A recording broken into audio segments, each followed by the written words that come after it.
What's going on is Anton from AntonDaniels.com. I appreciate you guys for continuing to rock with me, but I just got home off of an early morning flight, right? First thing through the door, I want to see my family. I love my family. You know, I'm a family man. I'm an advocate for families, right? Second thing, I got to get that hot shower because I got to throw the threads on. The threads make me feel like $1,000,000, but the third thing through my mind and all throughout the trip is that I gotta have that Teej pack. Teej makes my life uncomplicated. It's uncomplicated skincare for men. The first way that I started specifically was their level 1 system. It's a daily face wash to get rid of the dirt and grime on your skin. 2 times per week exfoliating scrub to get rid of the dead skin cells. An AM moisturizer with SPF 20 because you should always be protecting your skin from the sun, and a PM moisturizer to help your skin stay hydrated and healthy throughout the night. Here's the thing. My favorite part about Teej Henley is that every box comes with an instruction card that tells you when to use each product, how much to use, and in what order. They really making the process of achieving and maintaining amazing skin for men uncomplicated. In addition to amazing skin, members of Teej Henley get tons of benefits, including at least 20% off the retail price, the ability to customize your box, exclusive monthly deals, you can pause and cancel at any time, and you get free shipping. And because Teej Henley is sponsoring today's video, they're offering my viewers an amazing deal, right? Just click the first link in the description and you get 30% off your first box, plus a free gift. It's an amazing deal. You got to get started today. You're not out here trying to look like a Dusty. And if you travel as much as I do, which I'm sure most people don't, but you know me, I'm pushing my bag chasers in order to be in the top 5%, top 10%, top 1%. We got to make our lives uncomplicated, and Teej Henley is no better product. You got to look good. You got to smell good. And you can't be looking like a Dusty. Make sure you get started today. Click the link in the description. Get that Teej pack. Feel the Teej, my friends. What's going on is Anton from AntonDaniels.com. I appreciate you guys for continuing to rock with me. Thank you for tuning in for another edition of the Millionaire Morning Show. It is Wednesday, December 20th, 2023, year of our Lord. And we right there. What are we, 11 days away, 12 days away from being into the new year? We right there. Right there. And guess what? We ain't missed not one day here on the Millionaire Morning Show, nor will we miss in 2024. And so we're gearing up to have a great year, and I'm excited to be before you here today. What up, chat? What up, friends and family? Shout out to the people that early, before the show even started, they decided to go ahead and help out and see what's happening. Tanita, you hit me up yesterday, and you added into the collection plate. So I absolutely want to acknowledge Tanita right out here on Cash App. Thank you, my friend. And then my guy, Mike, that dude, said that he got my back, and I appreciate you always taking care of me on Cash App every single weekday. Thank you, my love. Sportsaholic Gerard came in with the early super chat, my first super chat of the day, and said, getting Trump removed from Colorado ballots and potentially other states soon has got to be the Democrats' Hail Mary pass to try to save Biden. Well, I do plan on addressing that, and I appreciate you for the fireball, my friend, for contributing into the platform. Let me get a little bit of housekeeping out of the way. Shout out to Black Carnage, Grand Rising, new subscriber. What up? I appreciate you for holding me down. Quita, what's happening?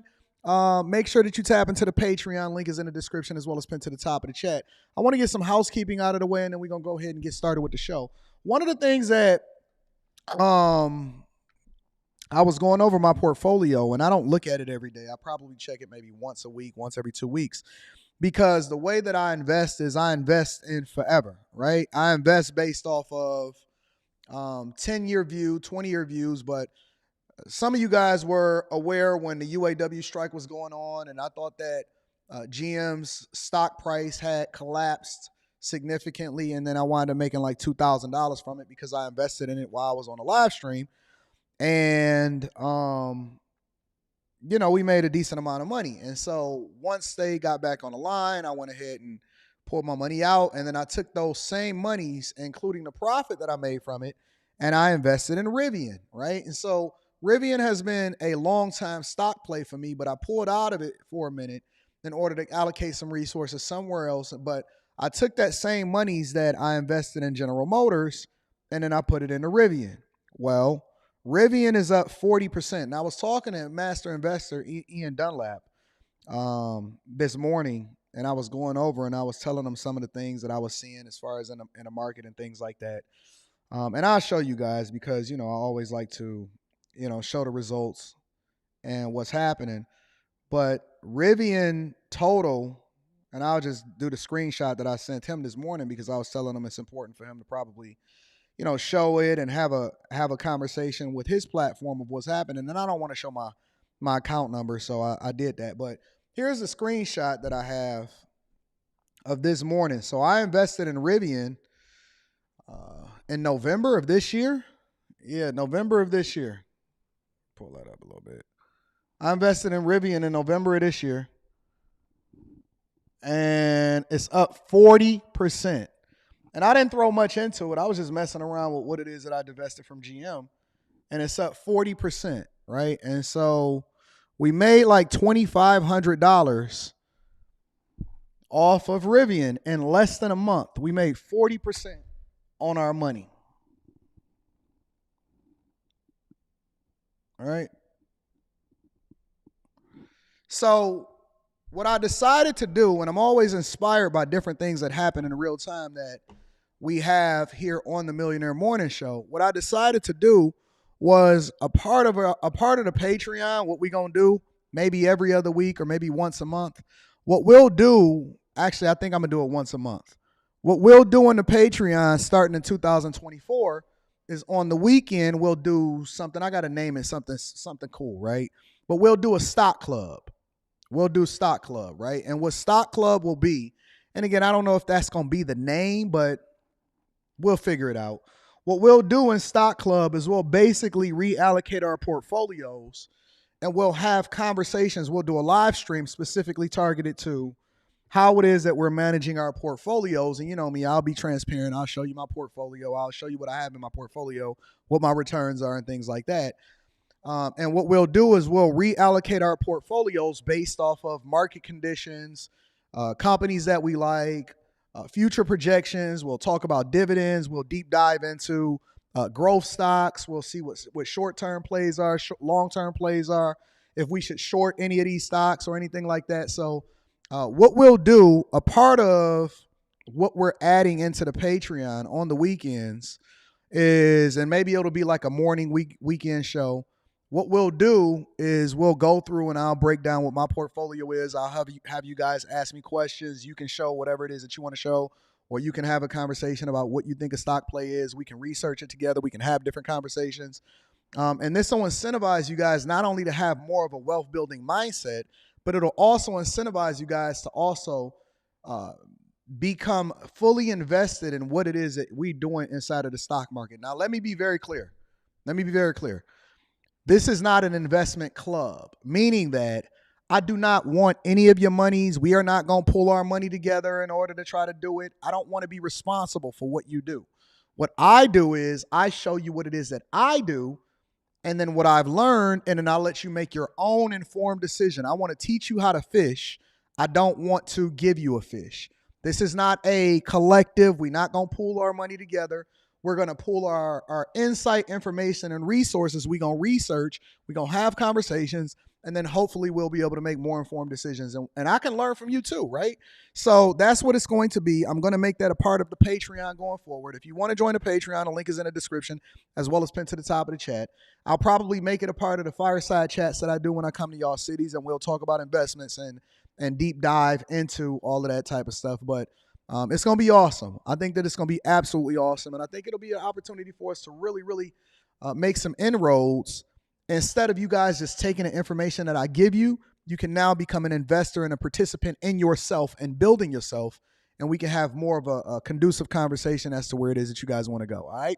So make sure if you have not already joined the Patreon, link is in the description as well as pinned to the top of the chat.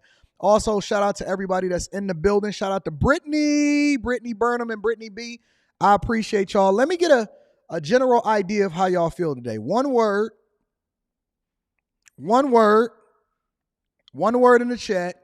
Let me get a word as to how it is that y'all feeling this morning, because we only got 10, 11 days left in the year, and then we going into 2024, and then we going to go into 2024 blazing. One word inside of the chat of how you guys feel this morning so I can get an idea of what it is that we're doing and how I can hopefully add value into you. And then we're going to go from there. We got a good show lined up for you today. Feeling like Christian Keys? Bless. Ever percent. Ready, driven. What up, Tamara? Good morning, baby. Brittany said, blessed, happy, blessed, joyful, motivated, great, mission, blessed, motivated, awesome, eager, focused, still waiting, sick, flu, oh no, dusty, excited, okay, relaxed, thankful, accountable, God bless, good, blessed but stressed, undefeated, grind, relaxed, shackled, don't get shackled, reluctant, chill, motivated, strengthened, exhausted, blessed, ready, leverage, likes up, sexy. I like that. BTC, motivated, invigorated, grateful, trucking, defeated. Don't be, what is up with this defeated? Get out of that. Ready, determined, peaceful, balanced, jollify, manageable, bonus money. Shout out to the bonus money. Tired, grateful, cold, lunch break, appreciative, grinding, tired, fumes. What do y'all be typing? Determined, confused, copacetic, skeptical. What are you skeptical about? Achy, fantastic, perfect, rested, blessed, motivated, excellent, still pressured. Pressure is good. Motivated, hungry, thankful. Outstanding, says Will the CNA. Alive, encouraged, got COVID for the first time. Okay, I'm going to pray for you, McCole. I got you. Extra spectacular, victimized, victorious, meh, phenomenal, blessed, distressed, ready, strong, blessed. Your back is hurting. All right. All right. Working, achieving. So we got a mixed bag today. That means that I'm going to have to pivot for a second. And hopefully at some point throughout the show, I might have to give y'all a little bit of a boost and a motivation. What y'all need from me? Let me ask that. What do y'all need from me? What do you need from me? How can I help you? How can I be a servant to you, the people? Because without you, there is no me. All right? I see you, Fabulous. You see healing, thinking. What do y'all need from me? What do y'all need from me going forward in 2024? And how can I add more value into y'all life? I do, like to entertain. Hopefully I'm adding value into y'all life. I go different ways depending. A sales video on the Patreon, small loan of $1 million. No, I'm serious, for real. Wisdom, good vibes, same thing that you're doing. Stay the way that you are, the hard truth. Your pen and account number. How can you get your wife motivated? Advice and coaching. Guidance on how to choose your inner circle. Be you and let God lead. Guidance, kicking the ass. Keep being you. Lions tickets. What's my next play? Promoting your business. Coaching call. One-on-one guidance. Millionaire morning show every day. Keep doing your best. Talk. What up to my dog Julian? Chilling. How are you so disciplined like you never mess up? I don't miss. Ever. All right, I got an idea of what y'all need. My mindset, how to build a better network, coaching call, interview with Corin Sutton.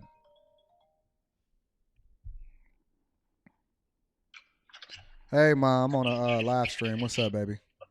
Oh, okay. Well, no, I was just looking at one of your the live that you did, and with the guy that was being sexually harassed. Oh, you talking about Christian Keys from last night? Yeah, you, man, I was in tears. You was in tears, what, laughing? Why, Anton? Why? You are a fool. Why? I was in tears, literally, I was in tears. Like, oh my God, I'm trying to put on my makeup. I couldn't get it. I was like, oh, I can't help myself. I'm so sick of these overly weak men being feminine. Why'd you do that acting thing?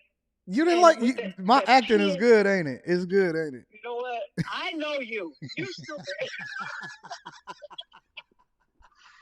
Oh my God. I was like, this Why? I took a chance on calling you, and I kept thinking, I hope he's not, because I'm driving now. You can call me anytime, girl. You ain't never got to worry about when I'm doing what I'm doing. I'm always answering for you. You're stupid. I cannot stop laughing. I was like, I gotta get out of here. I'm trying to get somewhere. But I still had to cut it off. I didn't get a chance to finish it.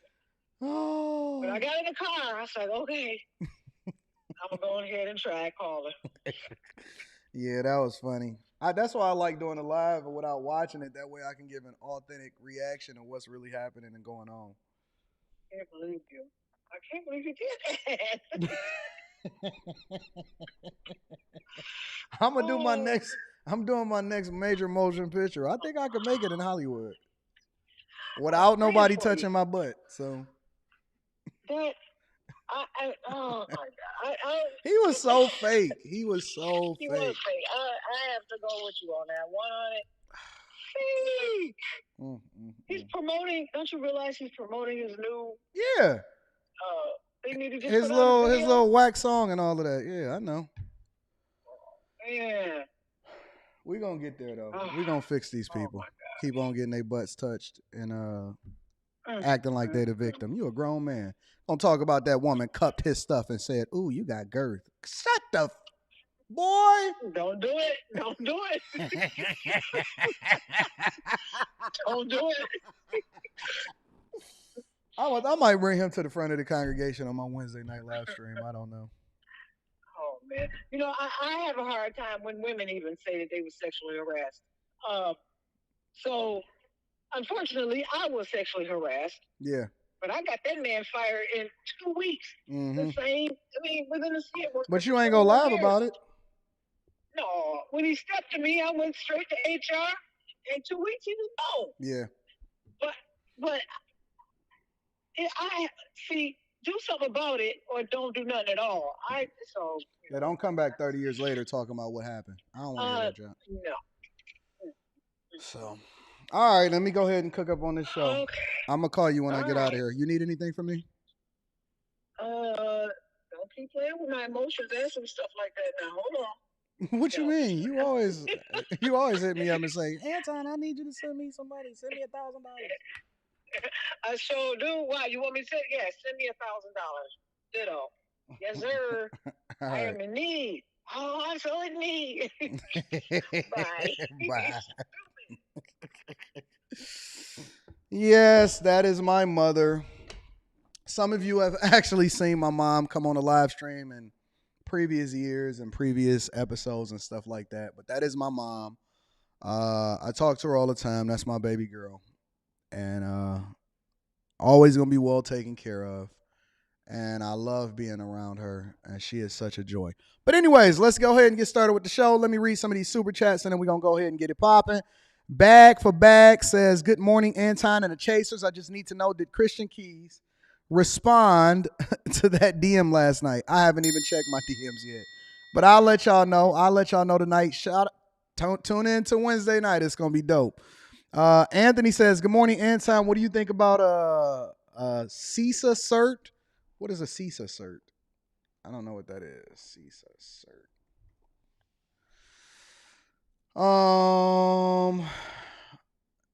I ain't never heard of a CISA, CISA. What is a CISA cert? Oh, wait. Hold on.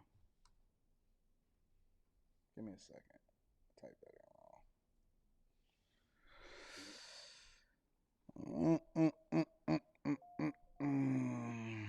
CISA cert. What is a CISA cert? Systems Auditor designation is a globally recognized certification for IS audit control, assurance, and security professionals. Now, I don't know anything about that cert. I'd have to do some research. Give me a minute, and then I'll talk about it in the morning. But I don't know anything about that cert. I don't have a cert like that. So let me do some research on that. I'll get to you. Thank you for the 2-ball. Wealth Building Journey says, reflecting on this 41st trip around the sun, starting a business, becoming a chaser, things that were dreams of 2022, more to come in 2024. Shout out to you. I appreciate you, my friend. We got so many smart people in the chat. Shout out to y'all. Dan the Man Farino says, name it Anton Saturday and Sunday stocks. Not 2 days, just 1 day. Just 1 day. I'm on it. And Eric Harris says that live was long. Did he get to the fighting part? No, he ain't never fought nobody. He was fighting himself, fighting his own demons within him as to whether or not he should have took that 100,000 or not. But we gonna get there. We gonna get there. All right, so, all right, y'all. Y'all ready to go ahead and get started with the show? Let's get started with quick hits, y'all. Y'all get started with quick hits. All right, let's get it popping. Quick hits is a segment of the show that we don't think necessarily needs an entire segment dedicated to itself, but we want to keep y'all up to date on what's going on out in these streets, man. And first things first, so Trump was basically kicked off the ballot in Colorado as a result of the Democrats in Colorado and its Supreme Court specifically. Let me bring you up to date on what's going on out here in these streets, y'all. Just getting that breaking news about the Colorado State Supreme Court saying, based on the 14th Amendment and former President Trump's actions during January 6th, that he is not allowed to be on the ballot in Colorado. Just receiving word from the Trump campaign, a reaction to this ruling. Quote, unsurprisingly, the all-Democrat appointed Colorado Supreme Court has ruled against President Trump, supporting a Soros-funded left-wing group's scheme to interfere in an election on behalf of crooked Joe Biden by removing President Trump's name from the ballot and eliminating the rights of Colorado voters to vote for the candidate of their choice. Democrat Party leaders are in a state of paranoia over the growing dominant lead President Trump has amassed in the polls. They've lost faith in the failed Biden presidency and are now doing everything they can to stop the American voters from throwing them out of office next November. The Colorado Supreme Court issued a completely flawed decision tonight. We will swiftly file an appeal to the United States Supreme Court and a concurrent request for a stay of this deeply undemocratic decision. We have full confidence that the Supreme Court will quickly rule in our favor and finally put an end to these un-American lawsuits. Again, that's from a Trump campaign spokesperson. So basically what they've done is the Colorado Supreme Court worked hand in hand with Democrats to disqualify Trump from the state's ballot in 2024.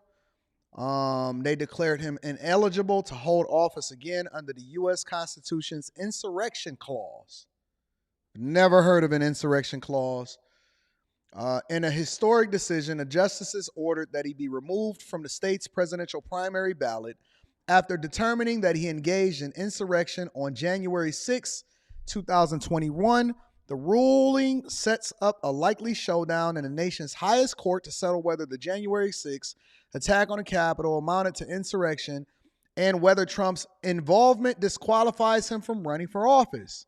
The decision 4-3 by the Colorado Supreme Court marks the first time a presidential candidate has been deemed unqualified for office under a rarely used provision that bars insurrectionists from holding office.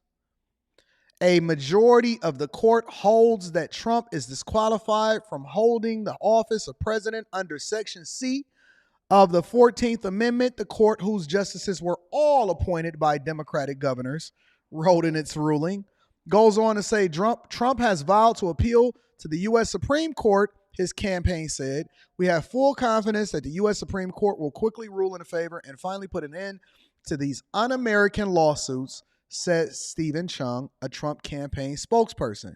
So long story short, they've decided to basically throw a Hail Mary, as some people will say inside of the chat. They threw a Hail Mary, and listen. I think it's undemocratic to leverage the things that we see happening and every tool in your favor to modify it in order to try to remove an option for the people to choose. I don't like the fact that people choose the way that they choose in a lot of these Democratic cities. The Brandon Johnsons, the Los Angeles lady, I forgot what her name was, over there in Atlanta. Houston finally got it right, but they didn't even turn up because they got over 2 million people and they had less than an 8% voter turnout rate. But the thing that you can't do, the most un-American thing that you can do, is to remove the option the freedom of speech, the freedom to choose. It's completely un-American. Listen, if we get a bad president, then I'll just do a live stream saying that I don't necessarily care about what it is that they're doing, or I'll give them credit when they decide to do something right. But one thing is for sure, and two things, Karen Bass, that's her name. Thank you, Tanisha and Iceberg Slim. One thing is for sure, and two things is for certain, is that I do not agree with the idea that you should be able to remove somebody from being able to choose as an option, as a way to try to finesse the election in your favor. That is absolutely disrespectful. If you beat me, you just beat me. If you better than me, then you just better than me. But don't finesse me. Don't finesse me. But conversely, Vivek, who I am really liking this guy. And I'm saving clips from him to review probably this Friday or over the weekend. But Vivek said that he stands with Trump. This is what he said. They have just tried to bar President Trump from the Colorado ballot using an unconstitutional maneuver that is a bastardization of the 14th Amendment to our U.S. Constitution. This was a provision, Section 3, that was designed to bar Confederate members, people who switched to the Confederacy, from actually being able to serve. That's very different than what's at issue here, to say the least.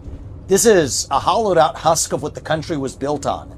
The basic principle that we, the people, select our leadership, not the unelected elite class in the back of palace halls. That's old world Europe, not the United States. That's why I'm making a pledge today that I will withdraw, I pledge to withdraw from the Colorado GOP primary ballot unless and until Trump's name is restored.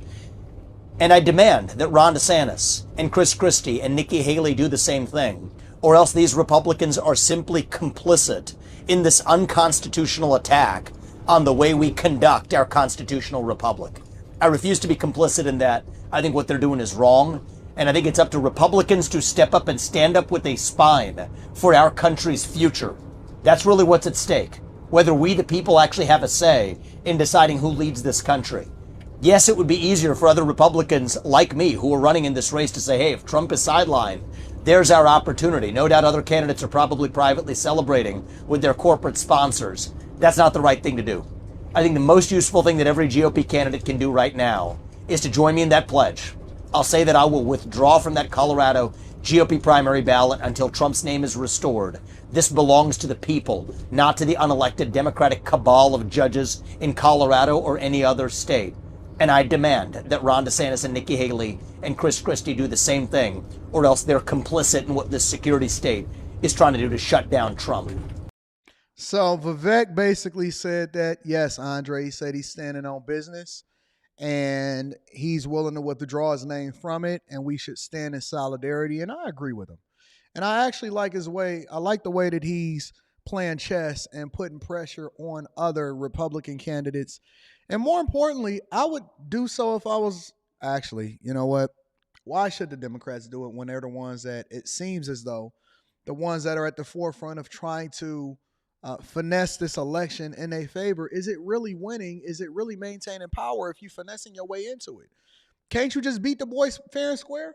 We got all of these lawsuits. We got the Colorado Supreme Court finessing. We got everybody just doing everything in their power in order to try to put themselves in a position of power.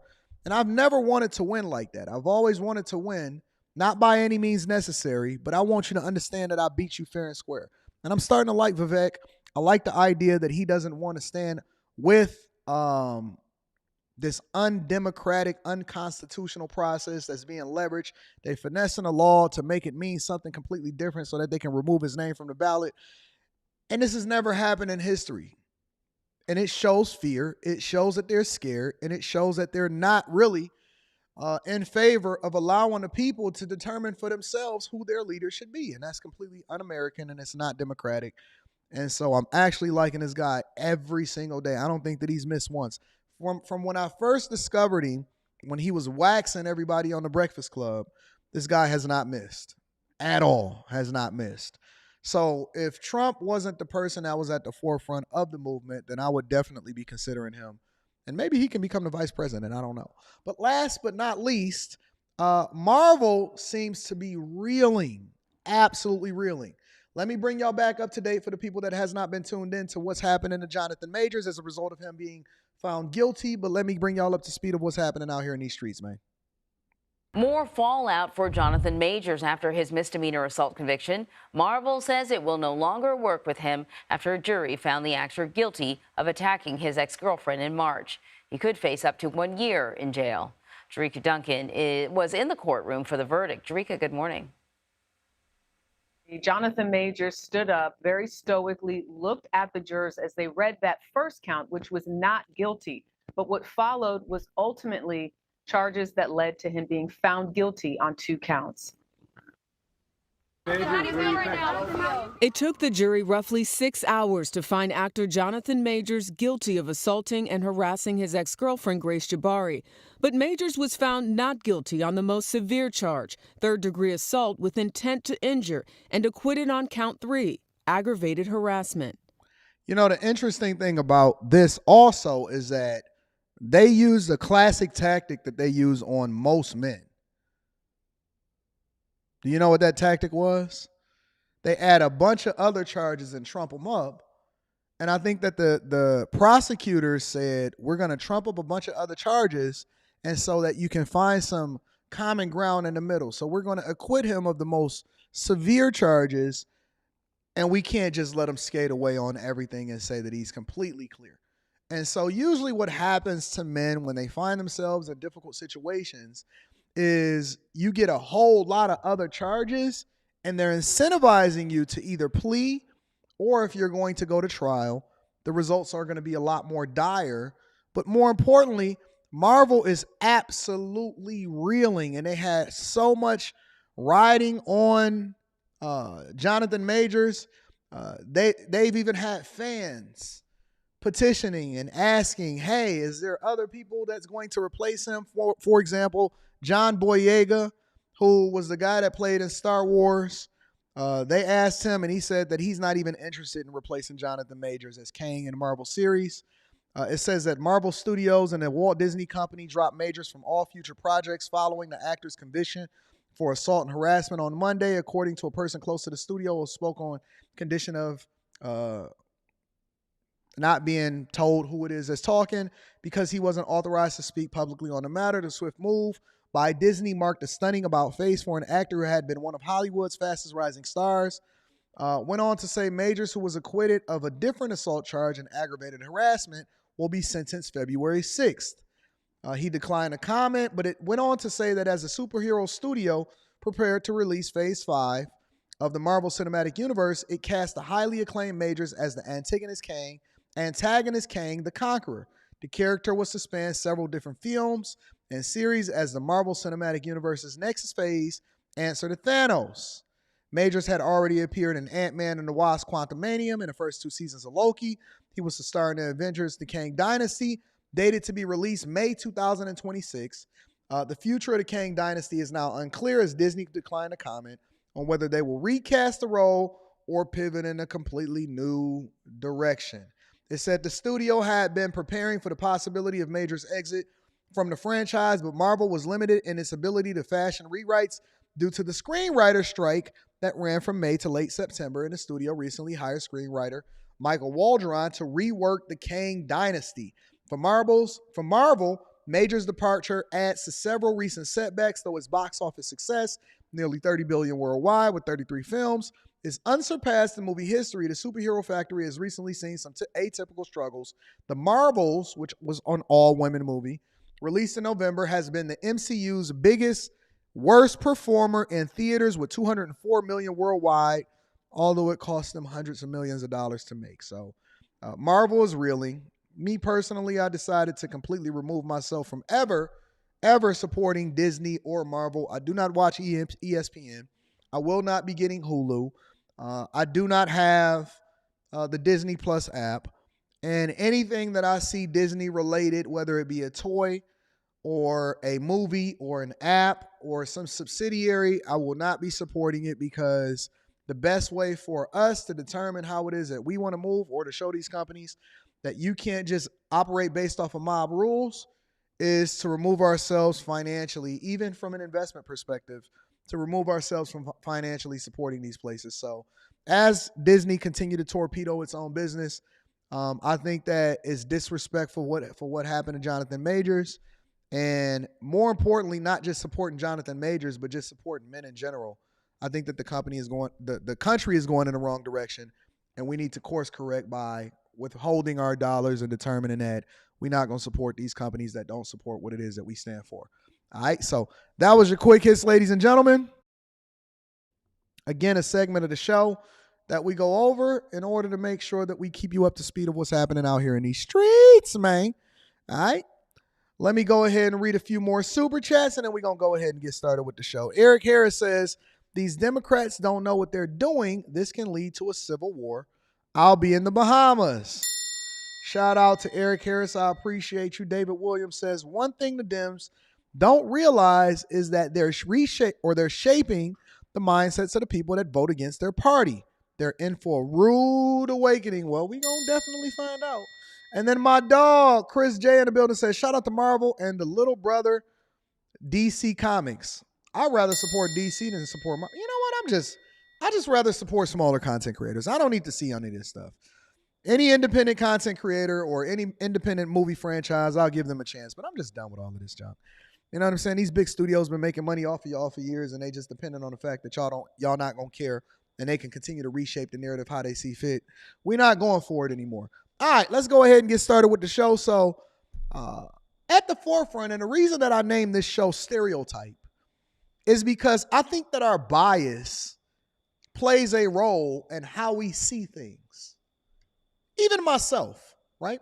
I can't unsee what I've seen, which then informs me as to how it is that I'm going to view or react to something in the future. But I try my best. To be objective as possible and not to let how it is that I may feel about a certain person affect whether or not I react to their talking point. But here's the question that we have to ask ourselves as we go into this show today. The question that we have to ask ourselves is stereotyping wrong? Are you wrong for viewing something based off of how a culture has perpetuated it, how they sold themselves to you? When you walk down the street and you see something that you don't necessarily agree with, is it wrong for you to make an adjustment to make sure that you protect yourself? Or is it stereotyping? Is it racist? Is it bias? And I want to ask that uncomfortable question as we go through multiple different subjects and we go through the theme of what this show is, because is it media training? Is it an agenda? Is it systematic? Is it us? Is it the culture? Is it true? Is it true? Is the observation that we make informing our life decisions that allow for us to operate like human beings? It's human. If you touch the stove and it's hot, to make an adjustment to stay away from a stove that you see is on. Why should I continue to assume that the stove is hot, but instead I need to check whether or not to see if all of those knobs are turned, and maybe I'll put my hand over it a little bit? But is it human for me to make an adjustment if I got burned? Or if the culture is perpetuating a certain narrative? Is it your responsibility to change, or is it my responsibility to make sure that I don't get burned again?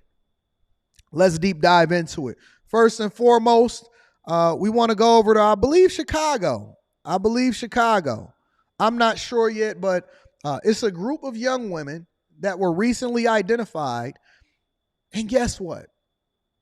It's the culture that's calling for these people to not be shown as to who they really are. Make sure you hit a like for the algorithm, subscribe to the channel, and turn on your notifications. Let's get into it, y'all. We are getting an exclusive look at pictures of a group of people police say assaulted a McDonald's employee. We told you over the weekend 4 people were arrested after someone, police say, threw a drink at an employee through the drive-through window near 51st and Memorial. Fox 23's John Acebus is live to show us those pictures and what police are saying about this. Well, police say the customers were upset with something at the drive-thru, whether that was their order or some kind of grievance. Either way, they say they took their grievances inside and started somewhat of a brawl in that McDonald's. Tulsa police say employees got more than what the customer paid for last Friday at this McDonald's near 51st and Memorial. They were telling people to get on the ground. These are pictures of multiple people, 2 adults. So let me correct myself. This is not Chicago. Y'all get y'all turn shortly. This is not Chicago. This is in Tulsa. All right? And Memorial. They were telling people to get on the ground. These are pictures of multiple people, 2 adults and some teenagers that Officer Danny Bean says started a fight with a McDonald's employee over an order in the drive-thru. En route to something like this, you might think it's a robbery, something maybe really serious. According to an arrest report, Jalen Barnes and some other people she was with began hitting an employee and then taking her to the ground. It goes on to say police reviewed video, which showed Barnes and several others passing the front checkout area. The report then says the one who took the brunt end of the beating was a minor who had visible injuries. They decided to come inside the store and have a confrontation with a bunch of employees, assaulting multiple employees, pulling hair, punching, kicking, scratching, and eventually when police got there, they were able to get all the parties involved. Now, you know what? Let me let it play for a little bit longer before I give my opinion. In the custody. Barnes as well as Armani George were both taken into custody. Being said. Now remember, adults and teens. Adults and teens. Now, on first glance, when I see this, I say, yep, that was them. Oh, absolutely, that was them. Got all of the makings of a future sexy red. All of them. Angry, combative, weaving and sandaling it up. Shout out to my dog, O'Shea Duke Jackson. Walking into the store, beating people up, beating up employees, don't care about cameras. Pull over, run up in there, feeling disrespected from an order that you received. Telling people to get on the ground. And you know what the funniest part about this whole situation is? Just right on cue. When I go, because, you know, when I see this stuff and I'm about to react to it, sometimes I want to see what the sentiment of the people is. And you know what the sentiment is a lot of times? When you see a lot of this stuff show up on social media and stuff? The culture defending the behavior instead of holding it accountable, which then actually justifies the stereotype. It justifies the stereotype. So it's difficult for me to now feel sorry for you because you won't even hold your own people accountable to prevent them from being at the forefront of what the congregation needs to bring forth. I very much expect these young ladies to become rappers. Why not? Get a couple tattoos on your face. Throw a microphone in your hand. Is it wrong to call it out for what it is, or is it wrong to not address the bad behavior within a culture that then continues to perpetuate the stereotype? Says in a situation like this, the video helps get things sorted out and the right people arrested. Stories are going to be different, right? There's one side, the other side. Or is it the system and a white man's fault? And somewhere in the middle is where you get the exact story. I know that George and Barnes were both taken into custody, but unfortunately, because George is tribal, I don't have much info as to what she was booked on or what she faces at the moment, but I can tell you Barnes has bonded out of Tulsa County Jail and faces a possible charge of assault and battery on a minor. Let's continue. Because it's not just black folk. It's not just black folk. It's not just white folk. It's everybody. Let me bring you up to speed on a story for a known activist and social media influencer making waves across the United States. One of them is a well-known activist in Southern California, and we know that he has helped many people down on their luck. But tonight, that activist sits in jail on suspicion of multiple felonies. Mire, mi nombre es Eden Enamorado. Yo soy activista para vendedores. For years, Eden Alex Enamorado has been a fierce defender of street vendors who are attacked or racially discriminated against. Abolish! Abolish! But now, Enamorado and 7 others are accused of breaking the law. Now, before we get into this, remember what the theme of the show is. As we look at this, now remember,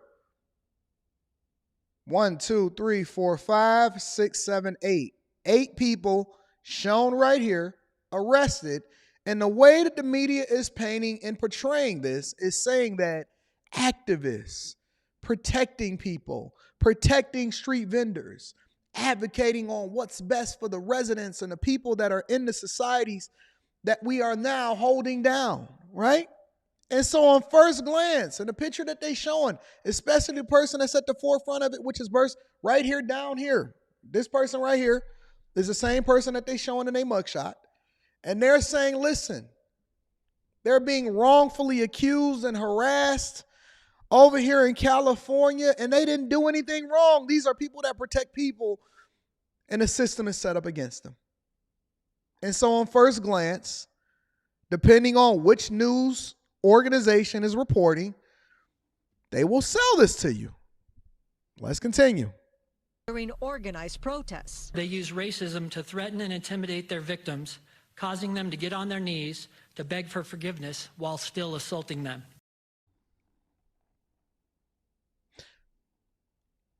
Now that we have additional information, as provided by the police and the sheriffs, where do you stand on the issue? This is why I like interacting with the chat.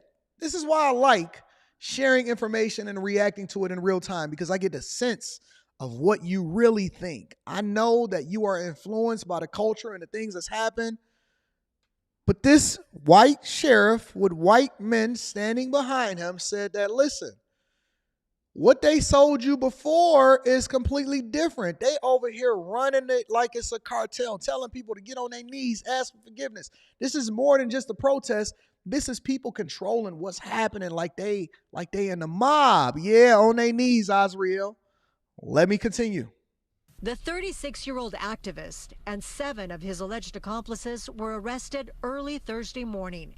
The group is facing several felonies, including assault with a deadly weapon, false imprisonment, conspiracy, and criminal threats.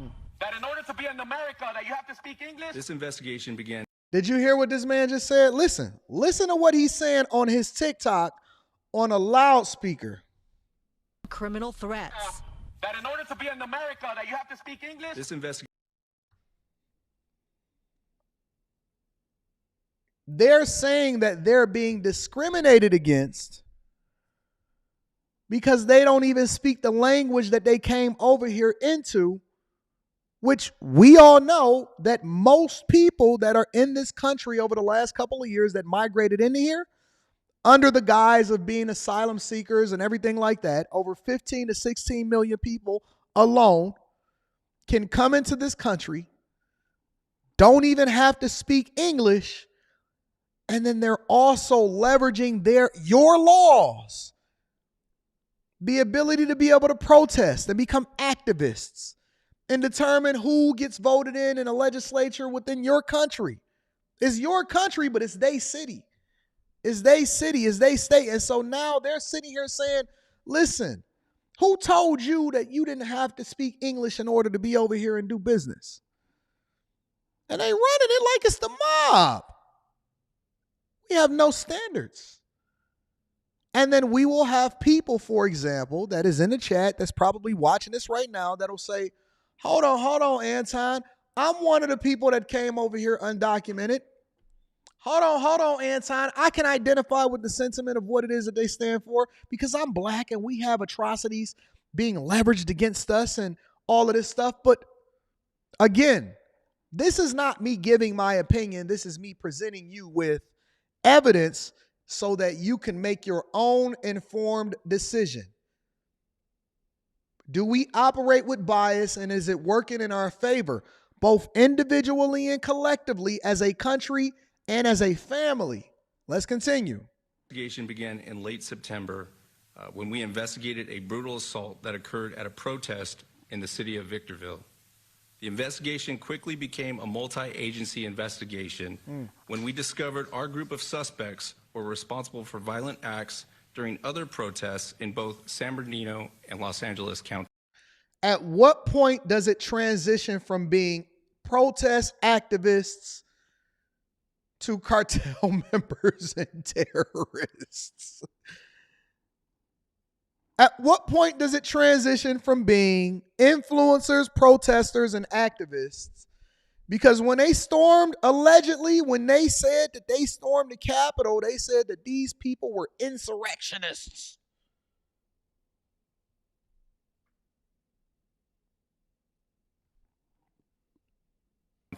We contacted Enamorado's attorney, Christian Contreras. He issued a statement that says in part, the arrests of the Victorville 8, including Eden, Alex, and Enamorado, were clearly done in retaliation for activists exercising their First Amendment rights. They gave them a name, the Victorville 8. The Victorville 8 are now becoming martyrs. The Victorville 8 are now becoming famous, and you heard it here first, because now they are the victims, even though they're the ones that's being arrested for the crimes.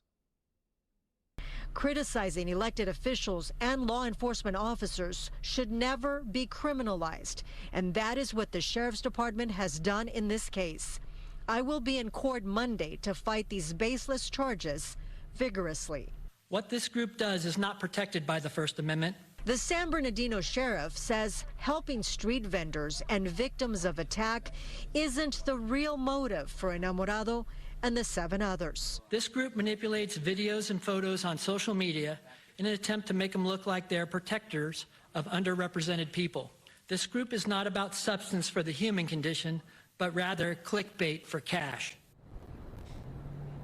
And this is the result of a multi-agency investigation that lasted several months. All 8 people remain in jail tonight without bail, and their court hearing has been scheduled for Monday. So, the question that we ask ourselves as we continue to navigate the show, and I wanted to present that first, is whose side are you on?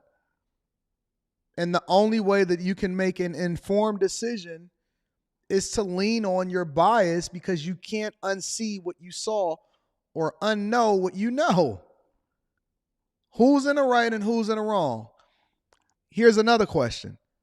If they were of the same ethnicity as you or of the same group that you align with, would you automatically say that they're victims or that they're under duress? Let me read some of the super chats. I think that this is going to be an excellent show today. NFIMISC says Black Sands Comics is in the building with the 2 ball. I appreciate you. JS Lewis says, my bad on the late super chat I sent last night. I really appreciate your platform. Your shared knowledge daily keeps my Ginsu knife sharp on all 4 corners. Shout out to JS Lewis hitting me off with that. I appreciate you, my friend. 187 says, Juan Guan, big bro. I've been working every day for the past 6 months. I'm tired as F and equally hungry. I'm halfway to that 250K challenge. Hashtag bag chasers. Pace yourself. Pace yourself. You got it. Create systems that allow for you to get there, but you don't want to burn yourself out. AL says, bye Disney. This is a bad move, and the content is trash. They ruined Marvel, destroyed Star Wars, planted seeds that ruined dating, too woke, and didn't recast T'Challa. Talk about dropping the ball. Yeah, they've been losing for a long time, but they've been being compensated for it, so why should they change? Jeremy H. says, missed the live yesterday, but noticed Jonathan Major's stories look strikingly similar to the Bible tale of Joseph running from Potiphar's wife. Shout out to you. I appreciate you, Jeremy. Kung Fu Hustler says, be on the lookout for comics by the Markel Gray. Got you. Dark Side is in the building, says, frankly, those protesters are using the same playbook and tactics as Black Lives Matter activists. Remember how that ended up. I'm going to keep an eye on it. Black Beauty says they're turning this place into Medellin. And the Medellin. Shout out to Black Beauty, and thank you to everybody that continues to support the platform.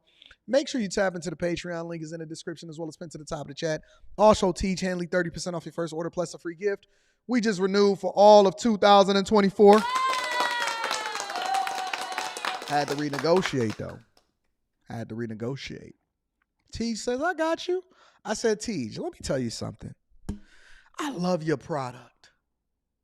But it's other people that's looking to actually take your place in sponsorship. They said, listen, Anton, we can't lose you.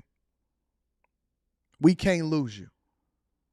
They said, tell us your number. We told you our number. Tell us your number. I said, my number crazy. My number is crazy, but I think you're going to be crazily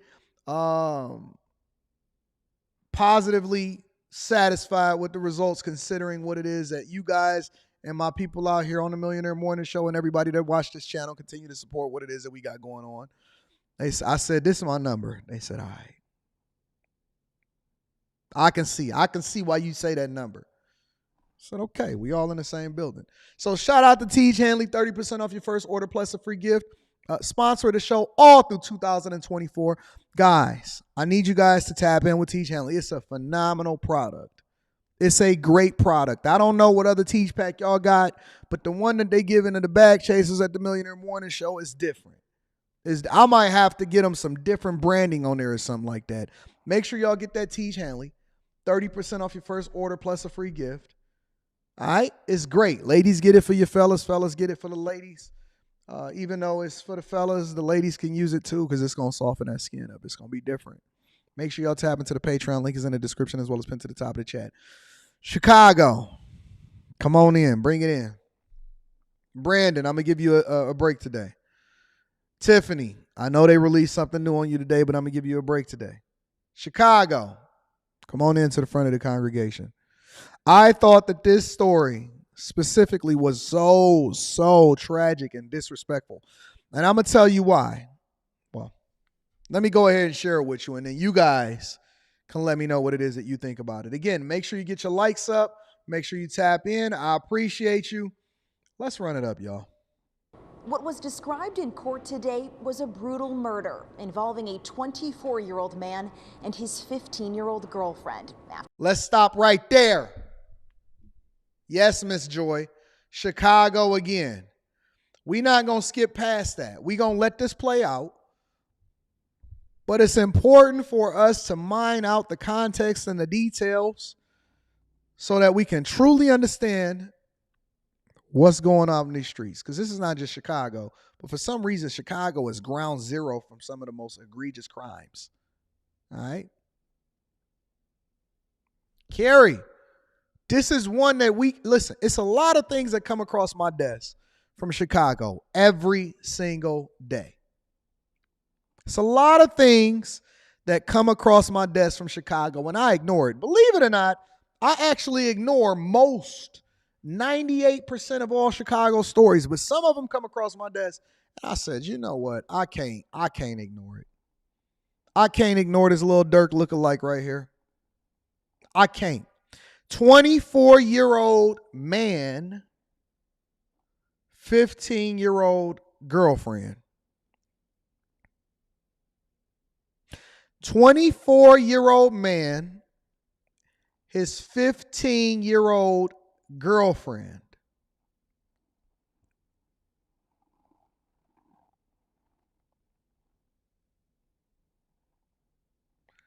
Let me start it over so y'all can actually grasp why this is meaningful for us to be able to have a conversation about.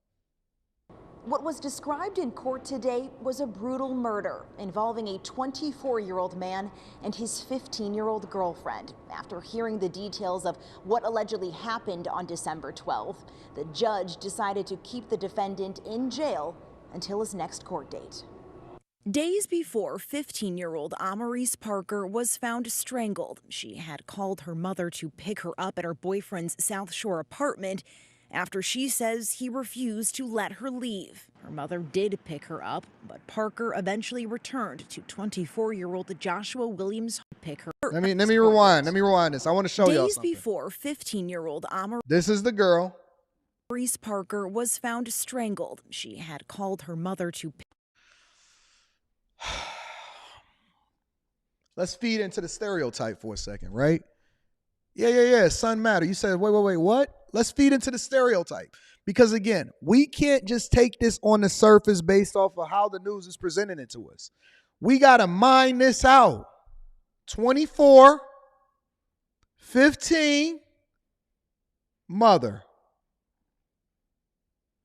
no father. And I keep saying, and I keep hammering this home, the biggest travesty and the biggest, saddest things that I've ever seen in my life. The core root of the issue is that there are too many single baby mamas out here trying to raise these children, not marrying before they carrying, having these girls out here. She talking about she called her mama from her boyfriend's house. Mama came and picked her up. Listen, I would never, ever, ever go off on a grieving mother because, good God, I couldn't imagine it. But God, is mother complicit? Is this a stereotype or a bias that we can ignore, understanding exactly what's being communicated in the culture? I've seen it too many times. I've seen too many conversations online. I've seen people justify why they allow for certain things to happen or why these women is continuing to do. How many of y'all, and I know I ain't the only one, that grew up in an environment and went to high school where these 15, 14, 16, 17, 18-year-old chicks got older boyfriends as 24, 25, 26, 27-year-olds. And here's the worst part about it. Mama know about it. Mama know about it. At his apartment, she picking him up for school. 15. So you telling me mama know about it?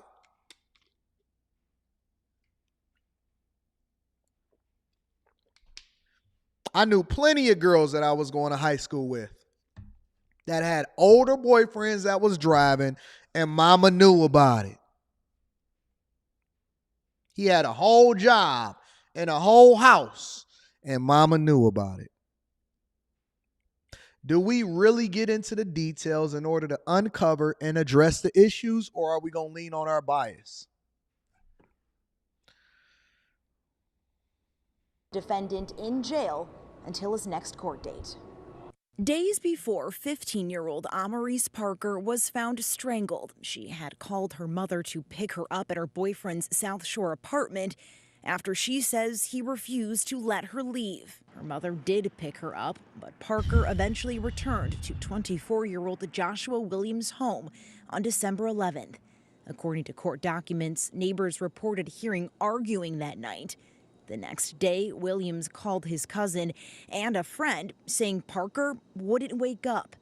They called 911, and paramedics found Parker dead from his... What is a 15-year-old that has a parent, apparently no parents, what is a 15-year-old doing going back to and spending the night? And the mama know where he live at because she called, according to the news documents, according to the news reports. Mama knew where to pick her up from. She went and picked her up, but she went back to the house the next night. And then the neighbors and everybody can hear arguing overnight. And the next thing you know, he calling his homeboys talking about she won't wake up. How is that possible? And should we also hold the parents accountable for their sins? How is it possible? How is it possible? How do you not know where your 15-year-old, listen, I have a 15-year-old. I have a 15-year-old daughter. I know whether she sneezed wrong. Teachers is intact and in tow, and mother and father, and you can't breathe without me knowing where you at and what's going on in your life. Apple Watch on, find your location on, everything on, everything got to be accounted for. I know what everything comes back to my account, her cards, everything. I give her freedom, but don't think for 1 second I'm not paying attention to what the hell is going on. I know everything that's going on. Every single thing that is going on. I am fierce in my protection for my 15-year-old daughter. Fierce in my protection for my 15-year-old daughter. I know what time she go to sleep. I know who her friends are. I know every single thing that I could possibly know about my kid. And don't dare call me overprotective when I see 15-year-olds spending the night over 24-year-olds' houses talking about their boyfriend. asphyxiation, and strangulation. Later finding a necklace lodged in her throat, cuts and scratches on her neck, and her windpipe crushed.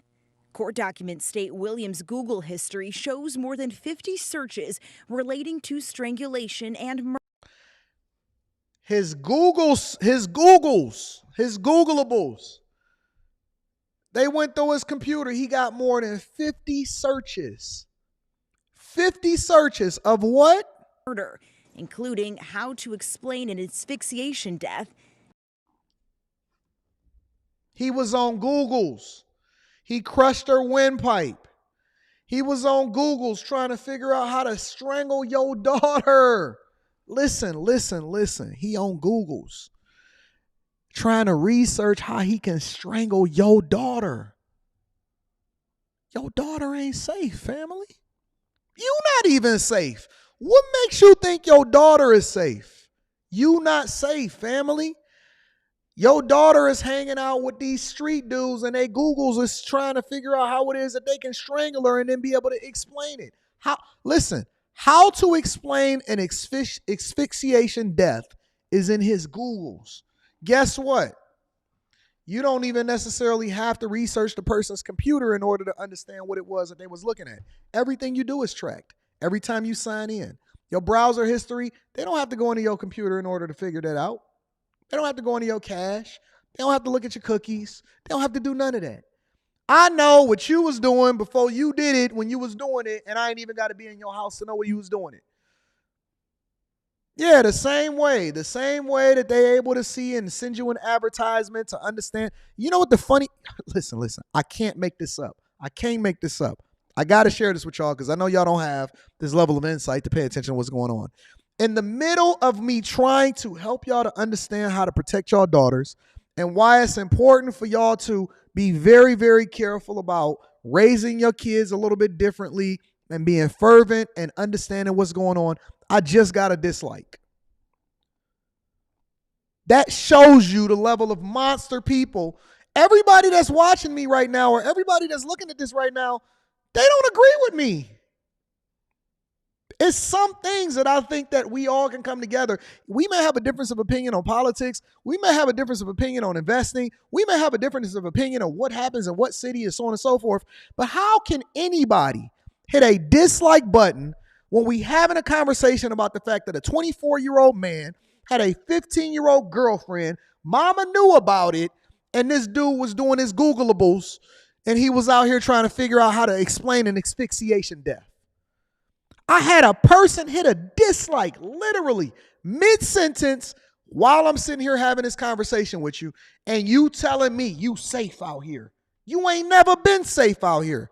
I'm not even safe out here. I'm on a swivel every single day. I'm checking cameras before I even walk outside. Every single time I walk outside of my office, I'm checking cameras for the parking lot. I'm checking cameras for the lobby. I got a security downstairs. You can't get up to my office until you go through security.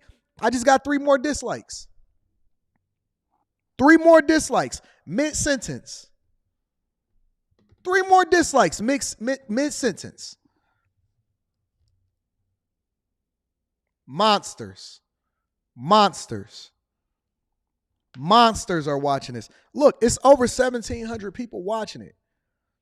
You think that they're going to admit that they monsters, or you think that they just going to go ahead and reveal themselves through the dislikes? Monsters are watching this right now.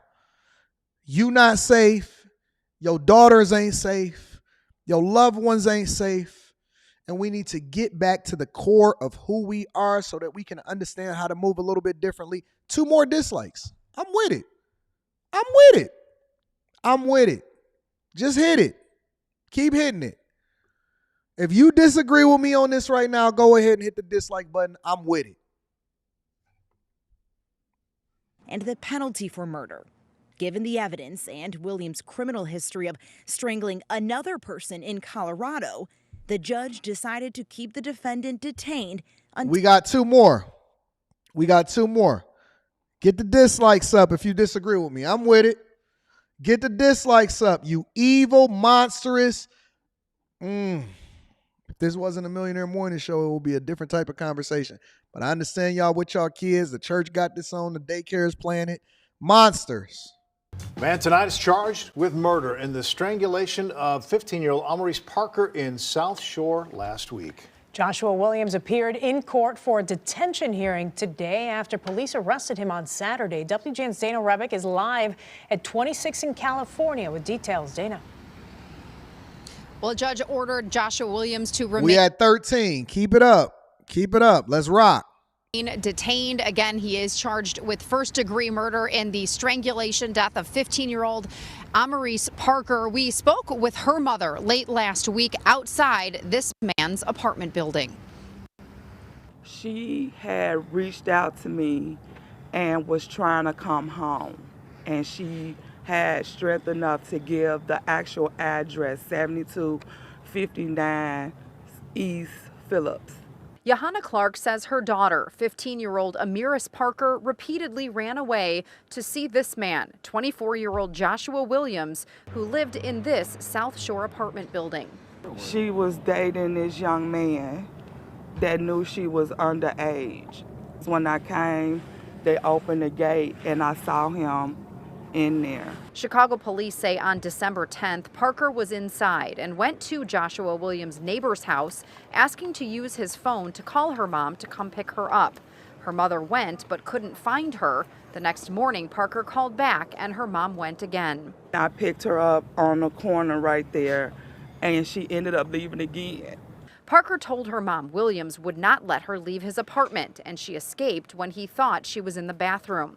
Later that day, Johanna Clark left her apartment to pick her other daughter up from school, and when she got back, Amaurice was gone, returning to Williams' apartment, where a neighbor reported hearing them arguing. Police say later the next night, the defendant called his cousin and said Parker was foaming at the mouth and he didn't know what to do. That cousin called 911. When an ambulance arrived, Parker was found lying in an open closet unresponsive. Paramedics say she had a necklace lodged in her throat, noting her neck was red and cut with scratches and cuts on her face.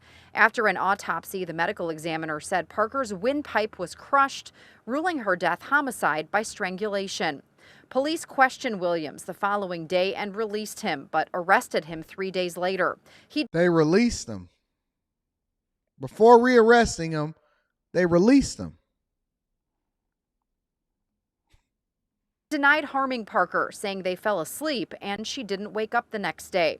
But after reviewing Williams' phone, police say they found videos of him touching Parker's dead body, as well as more than 50 Google searches related to strangulation, the death penalty, and how to explain an asphyxiation death. And we learned in court today that Joshua Williams is actually a fugitive wanted on an out-of-state warrant out of El Paso County, Texas, for a strangulation case there back in 2019. So let me pull this guy back up. I want to get him on the screen because I want y'all to understand what you've done away. This dude been strangling people.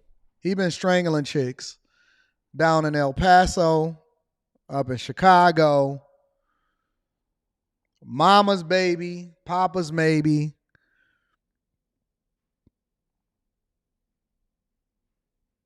Nobody called the police. Nobody had this dude arrested. He walking around on warrants. You picking your kid, your 15-year-old daughter up off the corner in the middle of the night.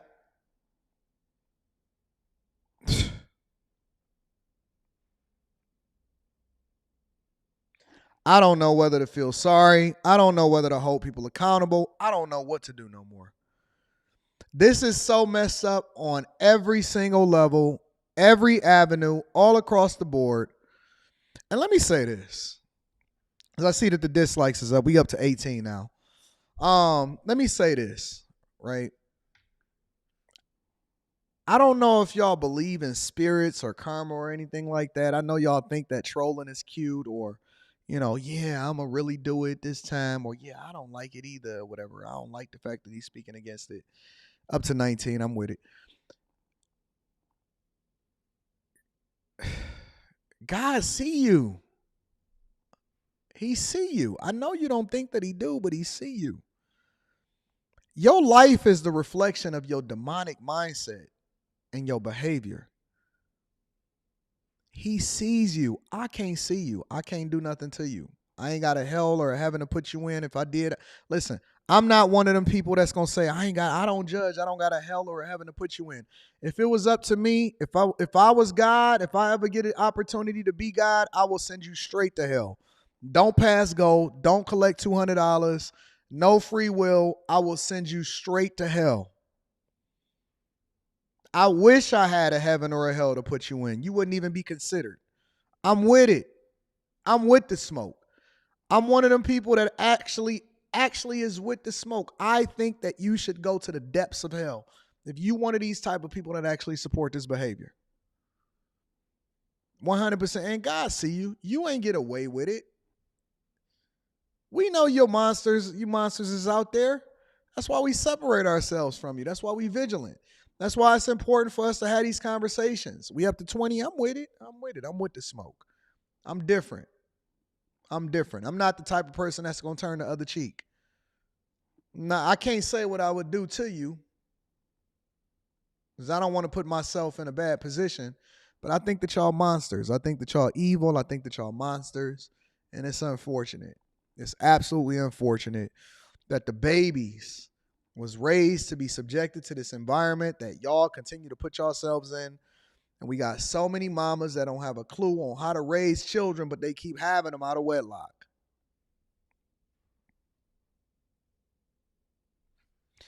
Let me read some of the super chats and we're going to continue over with the show. That's y'all baby. When you see that little girl show up and you see this 24-year-old guy and we keep normalizing it within our society, remember that's your baby. Papa's maybe. AJY says stereotypes are based in truth. Agreed. Kung Fu Hustler is in the building, says women be trying to get the competition out they house. Sad. I wonder if she had a boyfriend. Prince Elian says Dems may have taken Trump off the primary, but the Colorado GOP said they will cancel the primary and switch to the caucus. Then vote Trump to the ballot. All right. Black Beauty is in the building, says you really told Leslie to put her her glasses on last week? Absolutely. 187 is in the building, says the scum of the earth. Enforcer 2K9 says, I mean, we already know these street dudes are the lowest quality men on the face of the planet, but the fact that these women keep going back and allowing for their daughter to do so. Kung Fu Hustler is in the building, says, why do girls like evil men? I'm so disheartened. She 15. She don't know no better. She need guidance. She need a belt. Not a man. She need a belt. JP07 is in the building, says, anyone who threw a dislike is a clown. Dark Side is in the building, says, we're seeing some of the consequences of sisters are doing it for themselves and black boss bees doing bad all by themselves. Bring black to fathers. Seminole 2014 says, like you say, Anton, is demons out here roaming the streets for real. Jezebel, Cain, Ahab spirits taking over people and have them acting at their most primal. I want y'all to tune into the Anton Daniels show tonight. It's going to be a different type of show. I know I've been being nice and trying to give y'all the sauce on what it takes to be successfully married and all of this other type of stuff, but I got some smoke for y'all. Tonight. We're going to have a come to Jesus moment tonight on the Anton Daniels channel. Make sure that y'all tapped in. Make sure that you subscribe to the channel. Make sure you tap in. I'm telling you. Link to the Patreon is in the description as well as pinned to the top of the chat. J Ben says T.I. wouldn't even let his daughter go through this. Now that's telling you something. My bit player says, if I saw him on the street, I would call the police. Stereotype. Facts. And this dude been moving state to state strangling people. It's going to be one of them type of shows tomorrow. Again, make sure y'all tap into the Patreon. Link is in the description as well as pinned to the top of the chat. Let's switch over, right? Because I know that I've been having, and I'll be almost feeling like some of these people be aware. I know that I'm not that important. I know that Cam probably ain't checking from AntonDaniels.com, but I think that they do. You know, one of the things that they used to say about Trump when he was in office, they said that he was regularly obsessed with the things that people were saying about him online, and he stayed in tune with everything that was happening. And so I'd be remiss to think that these people are not human beings. We think that they're robots. We think that they're not aware. We think that they're so busy that they're not really paying attention to what's going on in their life. I knew a person that had millions, and when I say millions, millions of subscribers, that told me personally that they check every single thing that people say about them online. It's wild. Cam decided to go on MSNBC, and she wanted to give her thoughts on Trump and a lot of other things, including her success and her breaking through barriers in order to create space for women that comes after her. Make sure you hit a like for the algorithm, subscribe to the channel, and turn on your notifications. Let's continue, y'all. I wanted to begin by asking you about something that Donald Trump said. And I want you to imagine coming upon this if you were now, today, at Thousand Oaks Elementary School in Berkeley, California, where you went to school. If you were a girl there now, you know, 8th grader, and you're on the bus on the way home, you're walking home, and this quote pops up on your phone of Donald Trump saying, "They're poisoning the blood of our country." When you got home after reading that, what would you say to your mother? He's talking. Now, let's add the complete context, because I did cover this, I believe the day before yesterday, or was it yesterday? It was the day before yesterday. It was the end of the day before yesterday. And I covered this on Monday, right? And Trump was speaking specifically about the idea that they're leveraging the American people and their power in their office to allow for our borders to continue to be open and flooded by illegal immigrants that's coming into this country undocumented, and we don't have any clue of what their background is, to the tune of over 15 to 16 million over the last couple of years, and then made these places sanctuary cities. Shout out to Messy Mathematician. I'm going to be reading that super chat shortly. And he's basically saying, listen, the fabric of what we've identified the Americas of yesterday is no longer the Americas of tomorrow, because they're poisoning the basic fabric of what it is that we exist in today. So now he's using this quote in order to leapfrog and then create this whole narrative about Trump, and then having Cam over here answer the question about it. And he's saying, listen, if you've seen that quote, not the entire context, not the speech, but if you've seen that quote from Trump and you're a little girl and you're an 8th grader, what do you think about this? Let's see what Cam got to say. Talking about your blood. So, you know, I was raised, as you know, a child of parents who were active in the civil rights movement. And I was raised knowing that there will be some people who will use their voice in a way that is meant to dehumanize, meant to suggest that the vast majority of us don't have anything in common, when in fact the vast majority of us have more in common than what separates us. And I would interpret it, I think, then as I do now, which it is language that is meant to divide us. It is language that I think people have rightly found similar to the language of Hitler. And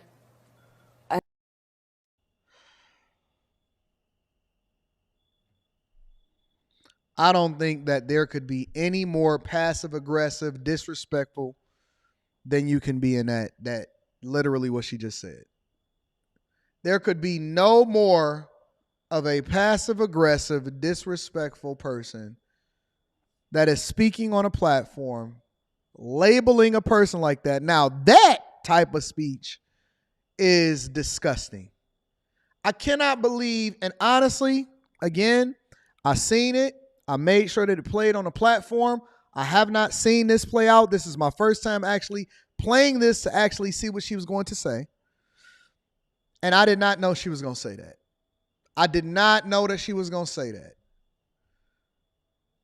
The woman that was tasked with stopping the flow of migrants and illegal immigrants into our country is saying this about a red-blooded American. I think it's just critically important that we remind each other, including our children, that the true measure of the strength of a leader is based not on who they beat down, but who they lift up. And sadly, I think that there is something perverse that has happened in our country over the last many years, which is to suggest that strength looks like a bully, when in fact the real character of a leader is someone who has empathy, who has some level of concern and care for the suffering of other people, and then does something to alleviate that suffering. You know, the interesting thing about it is that I seen her over in other countries, including Ghana, advocating for alphabet community rights. That's a fact. Advocating for over in countries that don't want that over there, but she is bringing this vision that they have that was executed beautifully by Obama over here in the United States of America. And she's bringing that vision over into places that they don't even want over there. Can you imagine, ladies and gentlemen, can you imagine, God forbid anything happening to Joe Biden, because I don't want to see anything happen to anybody that's a leader of the United States of America, especially while they're in office. Could you imagine that this would be the president of the United States? She's number 2. Number 2 in line. The number 2 candidate in line, probably tasked to be the successor of Joe Biden after, if he ever was to get elected again for a second term. This is a woman that is number 2 in line to succeed the president of the United States of America. This is crazy. And both of your parents were immigrants. Your mother is no longer with us. What do you suppose she would say, hearing Donald Trump say that about her? Well, Reading y'all super chat shortly. My mother could use some very salty language sometimes. So I'm not going to tell you exactly what I think she might say. But you know, my mother was a fighter, and she was a fighter for equality. My mother had 2 goals in her life: to raise her 2 daughters and end breast cancer. My mother dedicated her life to solving problems and taking care of people. And there's no question in my mind that her response to that kind of language would be probably, she also was a student of history. We've seen this before. We know where this could go. So stand up and fight for what is right. The situation in Israel now for the administration seems to be trying to find the balance between Israel's right to defend itself as a country and protecting the lives of civilian Palestinians. Do you think that you and the Israeli government have achieved that balance, or has it reached a point, or when might it reach a point, where the correct balance is simply a ceasefire? So our position as the United States, and the position that the president and we have taken from the day of the horror of October 7, where, as you know, 1,200 people were massacred, many of them young people who were simply going to a concert, where women were assaulted and abused. Our position has always been that Israel has a right to defend itself, without any question. And how it does so matters. And as I have said many times, and I think we know that far too many innocent Palestinians have been killed. And it is important then that, and we have made clear our perspective on this, that that there be a lessening of the intensity and more precision around how Israel goes after Hamas and the leadership of Hamas. And as you know, Secretary Blinken, Secretary Austin have paid now repeated trips to the region to make clear our position on that. But we do also need to focus on what is happening now toward what is possible and should be possible the day after, as we call it. Lawrence, as you know, I was in Dubai recently, meeting with a number of leaders, including many Arab leaders, to talk about our commitment as the United States to a 2-state solution and a commitment to doing the hard work that will require to get to a place where we, for the principles that we have stated, will insist there be no reoccupation of Gaza by the Israelis. There will be no forced displacement of Palestinians. but we work toward equal measures of security, prosperity, and freedom for Israelis and for Palestinians. And so, you know, the thing that I want to know is, what are y'all doing for the American people? Because I don't see any of that. We're going to give so much money over to Ukraine. We're going to give so much money over into the military in order to continue to support or empower what's going on with this war over there in Israel and everything like that. And meanwhile, we can't get $1 over into our border patrol or to stand up better walls or to continue to fight for illegal immigration for people just walking into this country and just undocumented, no nothing. Sanctuary cities, no help, no solutions, nobody speak English, free health care, free everything. Justice and freedom for all. Justice and freedom for all. We keep talking about, and she can talk extensively about what's going on and meeting with Dubai and Arab leaders and all of this other type of stuff. But the very thing that she stood on and what the Biden administration said was she was going to be the border czar, meaning that she was going to be the one to answer to and solve for any problems related to the border. And we see nothing and nobody doing anything outside of funding hostage for what it is that we should be doing at our borders in order to continue to supply more money over to Ukraine and Israel. So that is a big part of our goal at this point as well, which is to do what is possible to lay the pathway for that possibility and that goal. Secretary Austin, speaking in Israel yesterday, said that protecting Palestinian civilians in Gaza is both a moral duty and a strategic imperative. Does the Israeli government agree with you on that? Private conversations, but our for along with him is obviously Vladimir Putin's attack and war on Ukraine. Ukraine funding is now, of course, facing struggles that it wasn't facing a year ago. How important is it, and what is the future of Ukraine funding? If you get it now, will there be more support for Ukraine throughout the year? Lawrence, it's critically important that we see this through. From the beginning, let's be clear, when this happened on February 24th of that year, what we saw is a violation of longstanding international rules and norms.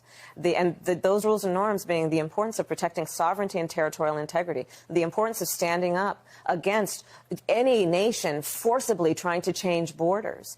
And long story short, yes, we're going to continue to fund what's happening over in Ukraine. We're going to continue to give $60 billion over to Ukraine. That's just become a part of our national. Now, y'all got to remember also that when this money and this funding goes over there, that's your money.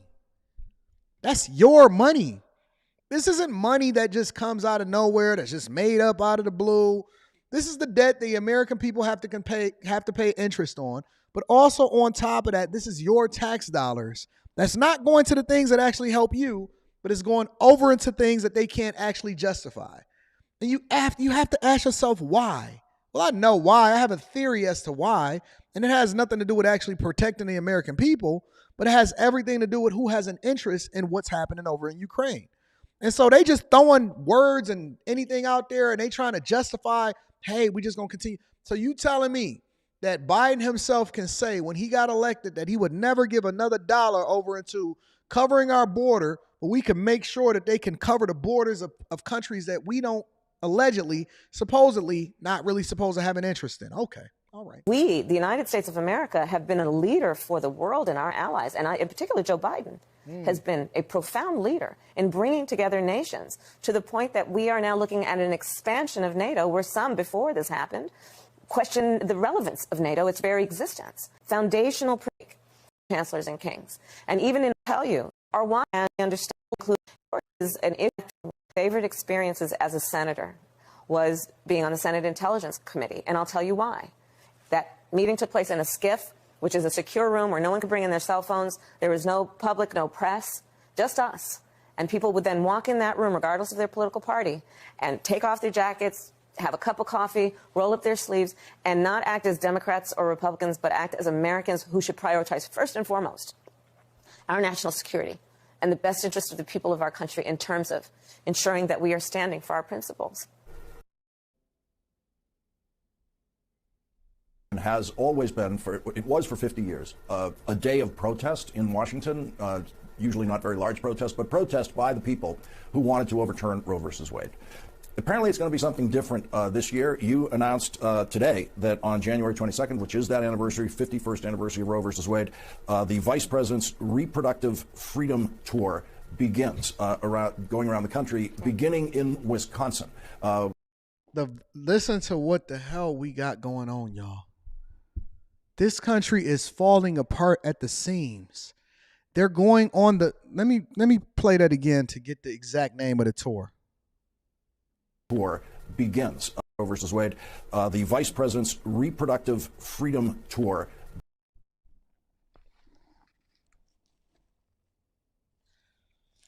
The Vice President's Reproductive Freedom Tour. They're going to be flying across the country in order to go on tour. And you know why? Because that's the one issue that a lot of Republicans get caught up on is reproductive rights. The one issue that Republicans get caught up on is reproductive rights. It's the reason why some of these local elections are haywire.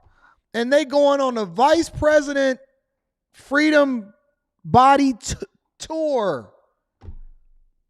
What in the God's name is happening? They going on tour like they rock stars. Are you Beyonce? Are you Beyonce? Is this the Renaissance Tour? Or is this the Vice President's Reproductive Freedom Tour? Are you Beyonce? You got a new movie that's coming out.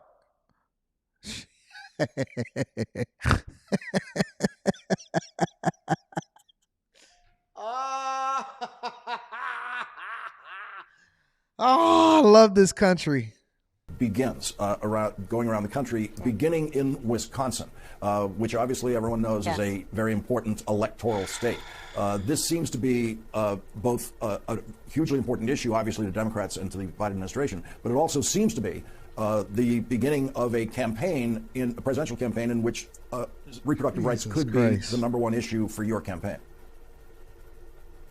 Reproductive freedom. It is, but I'm going to add, Lawrence, to who it is important to. It's important to the American people. The majority of Americans agree that the freedom to make decisions about one's own body should be with the individual and not their government telling them what to do. And we saw that in the midterms. Most leaves. Now there was a state She's that will allow on tour to promote abortion rights, starting in Wisconsin. That's the tagline at the bottom. VP Harris launches nationwide tour to promote abortion rights. I'm going to just leave that right there. I'm leaving it right there. I don't have I'm not having my opinion on it. I'm not speaking on it right now. I'm going to read the super chat shortly, but I just want y'all to understand what's going on. Access to the health care they need, who are suffering. There's only one state in the South, and that's Virginia, that still has retained a law that allows a woman to make decisions about her own body. And so this is an issue that, yes, I do believe will be resolved in November of next year, because I do know that the American people fight for freedom and believe in the woman's right to make decisions about her own body. But understand, every day until then, there are women suffering in our country in horrible ways. And look, let me tell you, there's going to be a split screen on this, too, in November of 24, to your point about the election. There's really going to be, of all the issues we've discussed so far, none of them are binary. This one is. November of 24, binary. On the one hand, you're going to have the folks who are standing, such as President Joe Biden and me, saying we trust women to be able to make a decision about what is in their best interest, and women can trust us to protect their fundamental freedoms. And on the other hand, you're going to have folks who want a national ban and have the gall to tell women who are even survivors of rape or incest that they don't have the right to make decisions about what happens to their body next. So I think there's going to be a clear choice on this issue and so many others next year in November. Well, that brings us to a challenge that you have in this campaign, because there seemed to be a polling that shows a single issue reaction on the Democratic side of voters whose support you've had. They don't like your policy in Israel at the moment, so they're not supporting the Biden-Harris ticket. But that same person might fully approve enthusiastically of what you just said. And so the question becomes, when you get to November, how do you take all of the different single issue voters out there who are disappointed for various reasons in the Biden administration and say to them, here is the single issue that you should concentrate on, or here is why you should vote for this ticket despite what you don't like about the issue that you disapprove of? I do believe, Lawrence, and I'm familiar, obviously, with the term and the philosophy about single-issue voters. But again, back to the split screen. I mean, look at bans. We want to ban assault weapons. They want to ban books. You look at it in terms of where we are in the economy. We are fighting for working people and increasing access to capital for small businesses, and they're cutting taxes on the richest people in the country to the point that they're contributing to a deficit. Where we are on choice, we just talked about. Where we are on climate. The deficit is all of the monies that we allocating towards things that don't matter. War, social services. You got half of the budget is going to social services in the military. I can't do it, bro. She got anything else she want to say on this? This is the way you were received as vice president in your trip to Africa and what it meant to the girls there. Let's just take a look at this.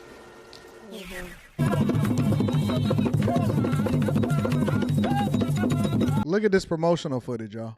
Welcome you to Madam Zambia, Your Excellency, the Vice President of the United States of America, Madam Kamala Harris. Please feel at home. All of these young leaders are part of what I dream about. Yeah. Make me so confident in the future. We love you. From the moment that I saw that video, I've been waiting to ask you, what did that moment feel like? It was pure joy.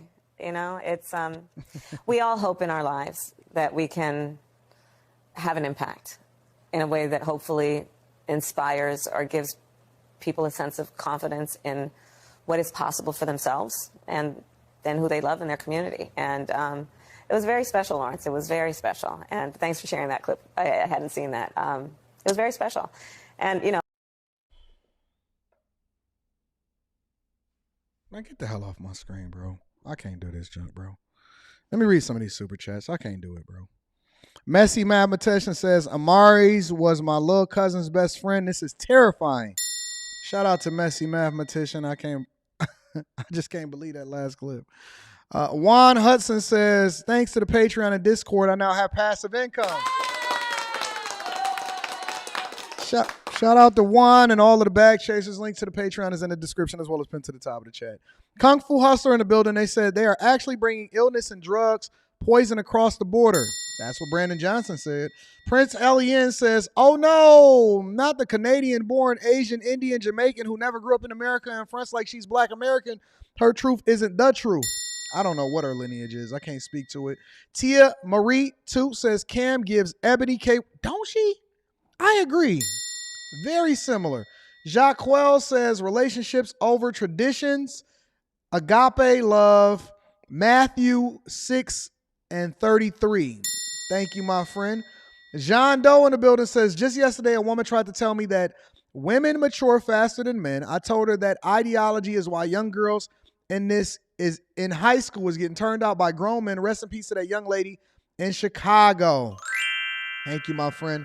Ordinary Black Guys in the building says, Black men are going to sway this election. Democrats ignored and shamed us the last time. This time we're voting for our best interests and nothing else. And that's what we should have been doing all along. Mel Duke is in the building says, Trump's problem is that he does not say exactly what he means. I think that he does say exactly what he means. He leaves too much open for interpretation.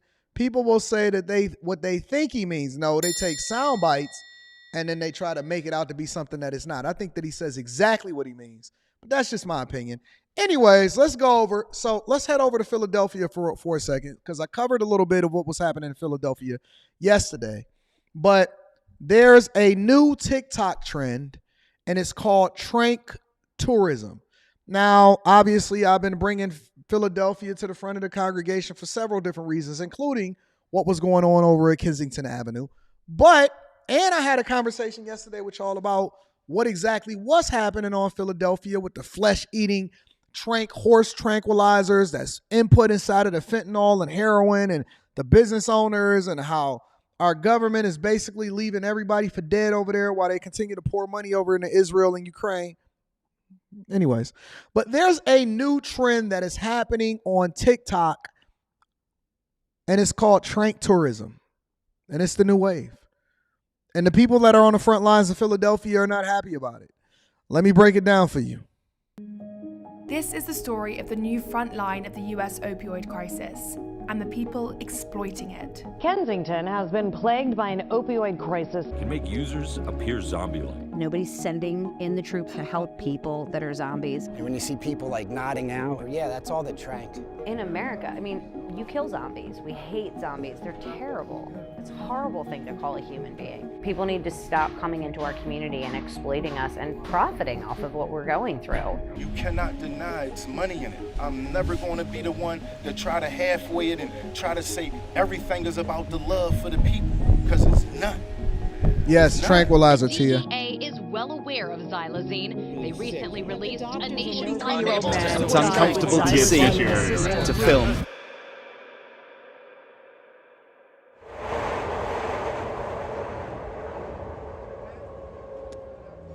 There's a new street drug called xylazine, better known as trank. It was originally made for veterinary use, but it's cheap, lethal, and very addictive. People who take it struggle to stay upright and can develop severe, flesh-eating wounds. Trank has been detected in 48 states, but it all began in Kensington, North Philadelphia. Now, remember when I told y'all this yesterday, I said, look, the way that they spread out is they take one particular area and then they see how it does, and then they start to spread it out over into other spaces. And so it's important for us to understand that what happens in one place, even though it may not necessarily be your city, definitely is going to and can affect what you got going on over in your city. So be very, very careful. But it started ground zero for this new drug that basically have y'all walking around like zombies is Philadelphia, Kensington Avenue. It is ground zero for this new drug called trank. All right? In 2019, it first started showing up here, mixed with other drugs like fentanyl. Now, Kensington is the epicenter of the epidemic, but it's also become ground zero for a new and dark type of social media content creation, trank tourism. Recently, videos of trank and the people using it have gone viral. This trank tourism is getting millions of views, and the people behind it are taking big profits from their content. A lot seems to be going out, but what's actually coming back in to this community in Kensington?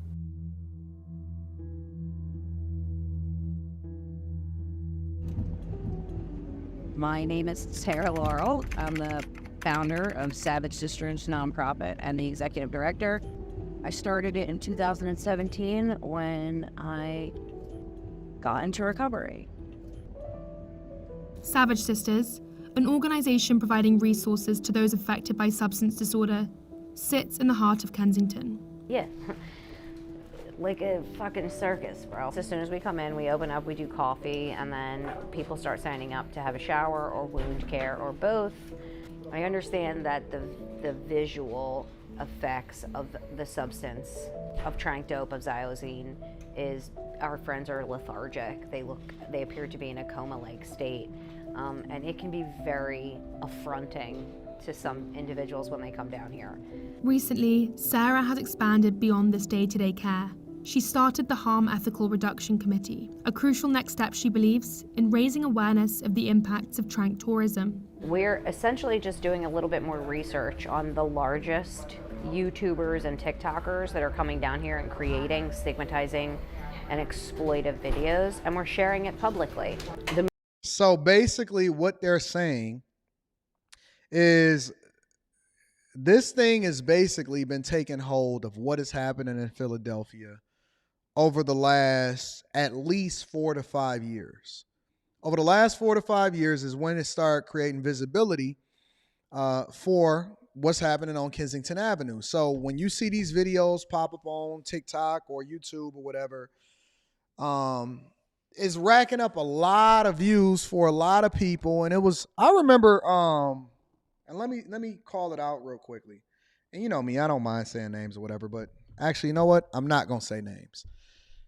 I remember way before what was happening on Philadelphia Avenue, it was happening in Detroit, but it wasn't as a result of this drug called Trank. It was called Urbex. It was called urban exploration. And urban exploration is something that I actually got my first viral videos from, and that basically you explore abandoned buildings, or you become obsessed with the architecture or what's happening or whatever. Some big store closing, some headquarters is abandoned and it starts to become decrepit and all of this stuff, right? And so what happens is people come in and they get their cameras and they document, and they may not be from here, so they don't understand the culture. And it was coming into Detroit at a time where it was a whole lot of abandoned buildings, and it was basically documenting it. And it was getting a lot of views from it. It was a guy from Detroit that started a YouTube channel, and he was making a lot of money from it, but he wasn't highlighting any of the good that was happening in the city. He was only highlighting the bad. Now, the other side of that is, if you don't have anything to highlight, how can they then hold you accountable for it? It was our fault. It was the fault of us, the people that lived in the city and the legislators and all of that other type of stuff, that created the environment that allowed for them to be able to come in and document it. And now that they're getting compensated as a result of it, whose fault is it? We couldn't blame anybody but ourselves. Yeah, I almost fell through the floor. The last place, I did fall through the floor, the last place that I explored. But I wasn't in Detroit. I was in Gary, Indiana. It was a church, and I fell through the floor. So you know what's up, A.R. Smitty. And I've explored every single place. I was the last person to document and explore the Pontiac Silverdome. That was a video that had got like 700,000 views for me way back before After Hours or the Millionaire Morning Show, when it was just the Anton Daniels channel. I explored churches and places that's now demolished. And as a matter of fact, I would say that all of the places that I explored back in Metro Detroit, and I was going to different states in order to do so, all of the places that I explored here in Michigan, because it wasn't just Detroit, it was in Michigan in general, all of those places have been redone, demolished, revamped, and it's completely different, right? But they're having the same problem. They're complaining about it over on Philadelphia and Kensington Avenue. And so instead of holding their legislators accountable, or advocating for, or joining with the police, or trying to solve for and get the drug dealers out of their community, they're getting mad at the people that's coming over and documenting it. So I understand their sentiment, because I come from it. I lived in a city where that was the norm. Different, but similar. But they're not trying to get to the root of the problem. They just saying, hey, you stop talking about what it is that we got going over here.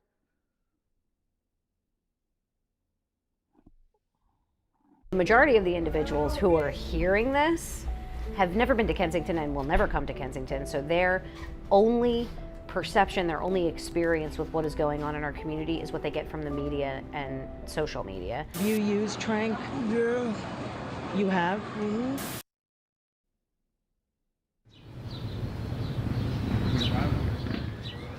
Your faces won't be shown on this camera. What do you need? Okay, beat it. You want a bubble, babe? Yeah, it's bubble or a straight. Which one? You want the bubble? We're handing out safer smoking kits. So depending on what our friends, what substances they use. Straights are used to smoke crack. Bubbles are used to smoke meth and dope. They're handing out safer smoking kits.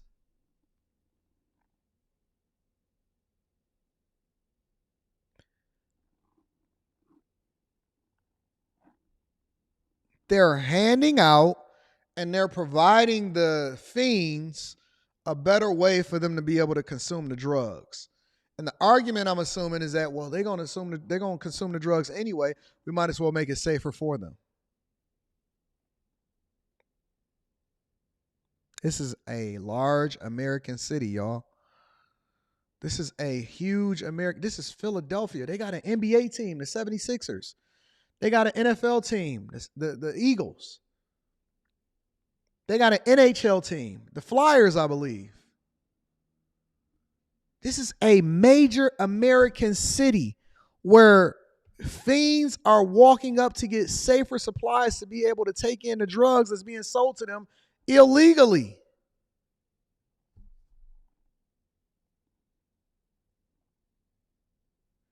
So you can go and smoke some crack, then go watch Joel Embiid cook up on the basketball court right after that.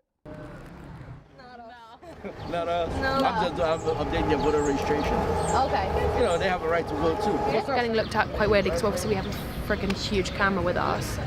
So people are looking at us like, yeah. But I kind of knew it would be really bad here, but I didn't think it would be this sad. Some people they're not missing. Everybody says that. Oh, my kid's missing. No, they're not. They're hiding. We are the Trap House of Harm Reduction, so. You are the what? Trap House of Harm Reduction. We just make it work. We don't actually have like government funding for what we do here, so. So how do you get all the supplies? We do Amazon wish lists, and we just did a big fundraiser. It's crazy. Not anymore.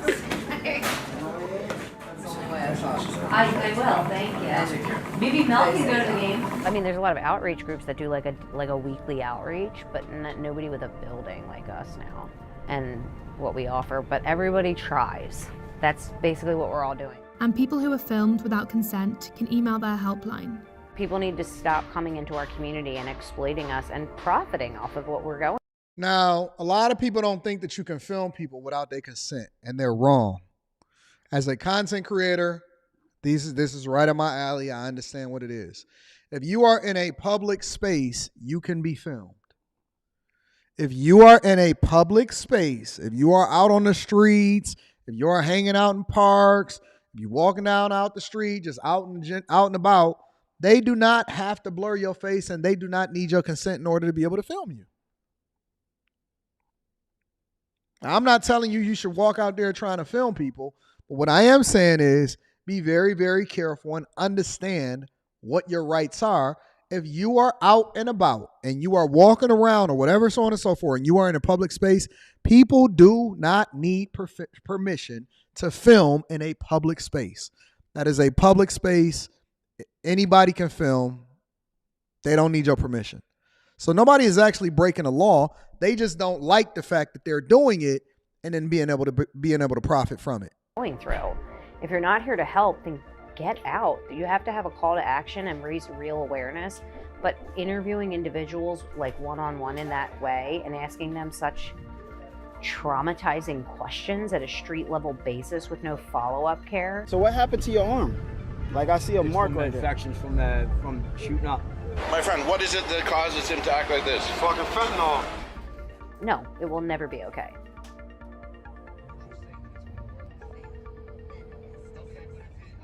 Hey John, you're on camera by the way, we're just recording this call. Oh, hi. Okay, so we just went to interview this guy who has this like YouTube channel called Kensington Daily. Yeah, it was really quite bizarre. We just went to meet this man who only told us his name was Work in a random park in the middle of Kensington, and he live streamed our whole encounter. Like it's not that normal, is it? No. Live streaming has become popular amongst content creators down here who set up phones that capture the streets for hours. That's why we met with Mr. Work, who runs a live stream YouTube page now rebranded as Deep View Media. He told us his videos can make up to $500 and he often publishes several a day. Mr. Work didn't want to be on camera because he doesn't like being recognized in the areas where he films. Nobody looked for Kensington stuff. Who know about Kensington? Nobody don't know about Kensington. How you'll end up coming across Kensington, they'll test you out one day and just put one of those graphic views that everybody already watched, that everybody was drawn Yo, he sound like he from Baltimore, to be honest with you. to. And once you watch it, then they start sending it to you. Do you think it's problematic that people are putting really grabby and catchy thumbnails? Well, if it's real, if that's what's really in your video, I'm cool with that. Can you tell me why you decided to start your channel and why you decided to start live streaming this area of Kensington and Philadelphia? I originally started my channel with money. Listen, I'm gonna be honest. Besides the fact of helping, you cannot deny it's money in it. I'm gonna always be honest about that. I'm never gonna be the one to try to halfway it and try to say everything is about the love for the people, because it's not. I respect that. It's not. I'm telling you the real. Though. But at the same time, if it's an easy dollar, why not? It's better than selling drugs. I've been to jail for selling drugs plenty of times. So what, like, I'd rather not sell drugs.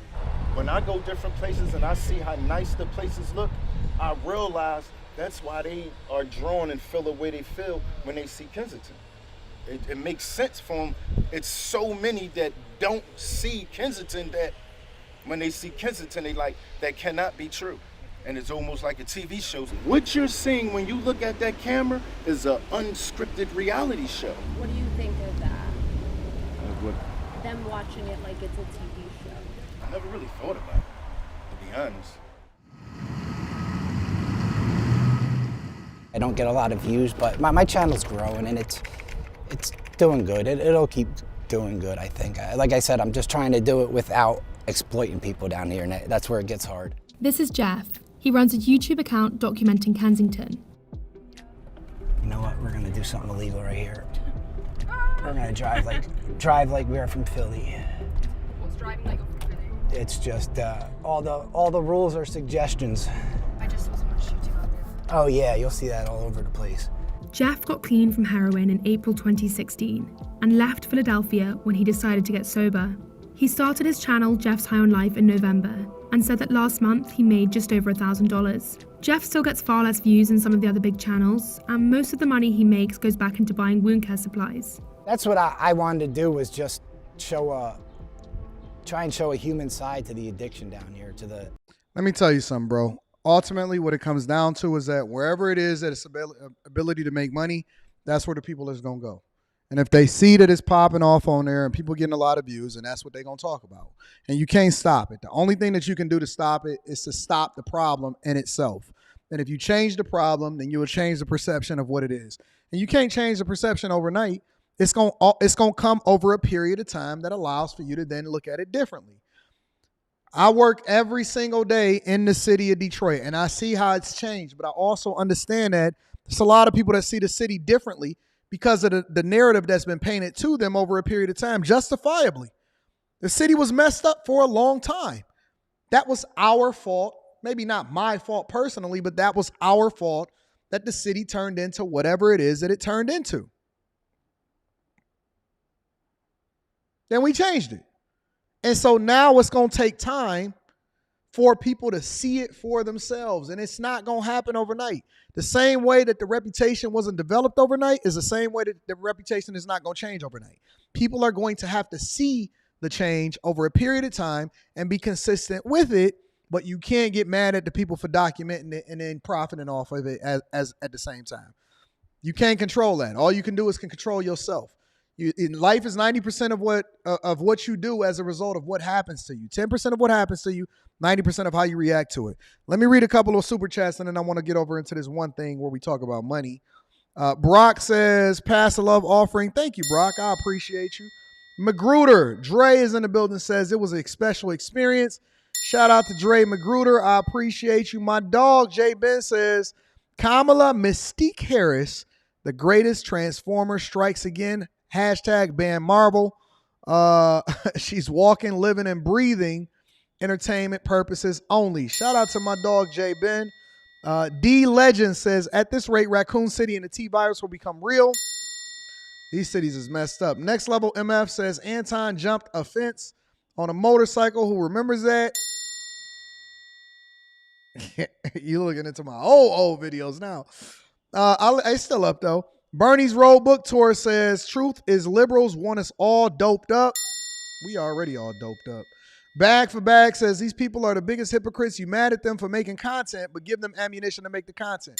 Fix it, and you won't have no content to look at. Time Out says, Anton, cities across America have been distributing Narcan and naloxone to reverse opioid overdoses. People may care momentarily, but this will never fully prevent people from using drugs. I agree. Thank you. Make sure you tap into the Patreon. Link is in the description as well as pinned to the top of the chat. One more thing that I want to share with you guys, and then I'm going to get y'all out of here for the day. There's a woman, and again, we're talking about stereotypes. The theme has been consistent throughout the entire show. There's a woman that recently did a segment on CNBC's Money that makes over $600,000 a year doing nails. Make sure you hit a like for the algorithm, subscribe to the channel, and turn on your notifications. And I want to see this. I have not seen this yet, but that's the name of the video. And so that's what we're going to react to. The American dream is very important to me because I want to be able to prove that you could be anything you want. And I want to be able to inspire other people to do the same thing high rise, I did. boy. I moved to a new country and didn't have money, I didn't have anybody. And I'd be able to do that, so you can do it too. She says she moved to a new country. She didn't have money. She didn't know nobody. She was broke. And she came over here and she said that you can be anything you want to be in the United States of America. It's so funny that I see people every day running in the Victim Olympics, and they keep telling me about how it's not possible for you to come up in the United States of America. And people come over here every single day and they get rich. They come over here every day and they get rich. Not even a little bit of rich. They not just own some, oh man, the American dream is for you to own a house, a dog, a white picket fence. They out here driving the biggest cars, flying in the best, got celebrity friends, got a following, living in high rises, overlooking the city, and they looking down on you when they just got here yesterday. Man, y'all gonna let them out-compete y'all? Are y'all gonna let them people that come over here and don't even know nothing about the culture come over here and change the culture, and then you be a consumer of them? I can't blame her. She getting it. My name is Jenny Nguyen. I'm 29 and I am a celebrity nail artist based in LA. Not even 30 years old, fam. I own a salon called Jen Paint Nail Lounge based in downtown LA. My salon is a vegan salon and we specialize in natural nail growth and soft gel extension. We're also really good with nail art, so any nail design that client wants, we can do it all. Kardashians, Paris Hilton, Iggy Azalea,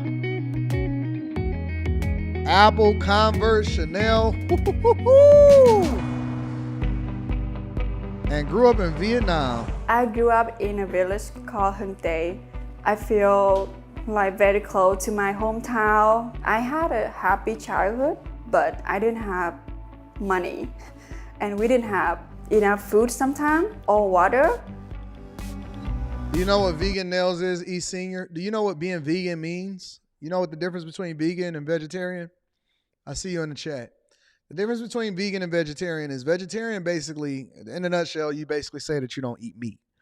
Being vegan means that you don't use animal products. So if you're vegan as far as what you eat, for example, being vegan means that you don't touch anything that comes from an animal. You don't drink animal milk, so maybe you use almond milk, right? You don't, if it's a vegan lifestyle, maybe you don't do leather. So for example, Tesla has vegan leather seats, which basically isn't leather, right? You don't basically touch anything animal related or animal products. So if she said that she runs a vegan salon, I'm assuming that whatever the materials or the nails or whatever it is, or the stuff that's in the salon, it does not come from an animal. It's not an animal sourced product. Okay? It's very, very hard to actually be vegan versus being vegetarian. The only job we could do is making rice, and we depend a lot on the weather.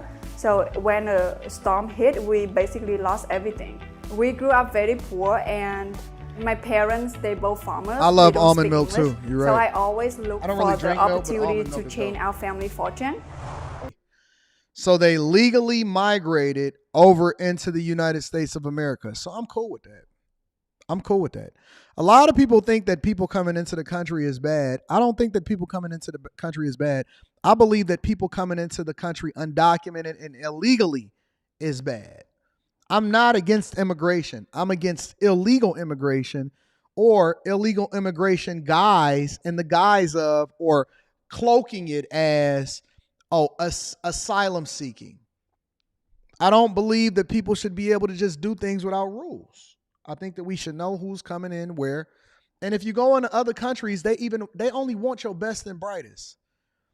The stuff that we get away with here or people get away with here, it don't fly in other countries, in certain other countries. It does not fly. You can't just go over and do what you want to do when you want to do it and expect to be able to thrive there. That only really happens here in the United States of America. So I'm not against immigration. I'm against illegal immigration. And I think that it's a difference.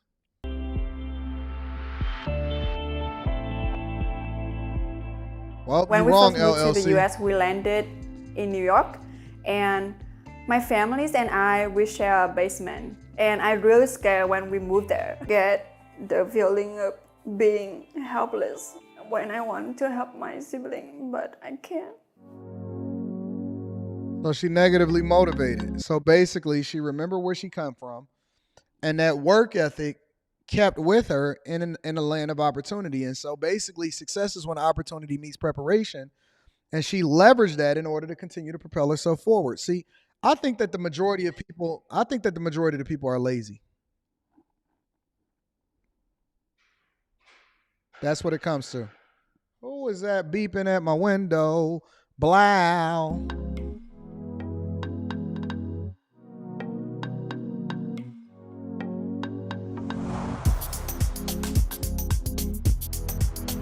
When I first moved to LA, I didn't plan to have a nail business here. I was on Instagram and I saw so many nail pictures during COVID because everybody's on their phone and nail salon were closing. So a lot of people were posting, and I thought to myself, why not give it a try? So I went to YouTube and taught myself nail art. And I started doing nail for free to get followers on Instagram. And from there, I reached out to photographers and started working on set to build my portfolio. But I always want to build my own business, so I decided to open my own nail salon.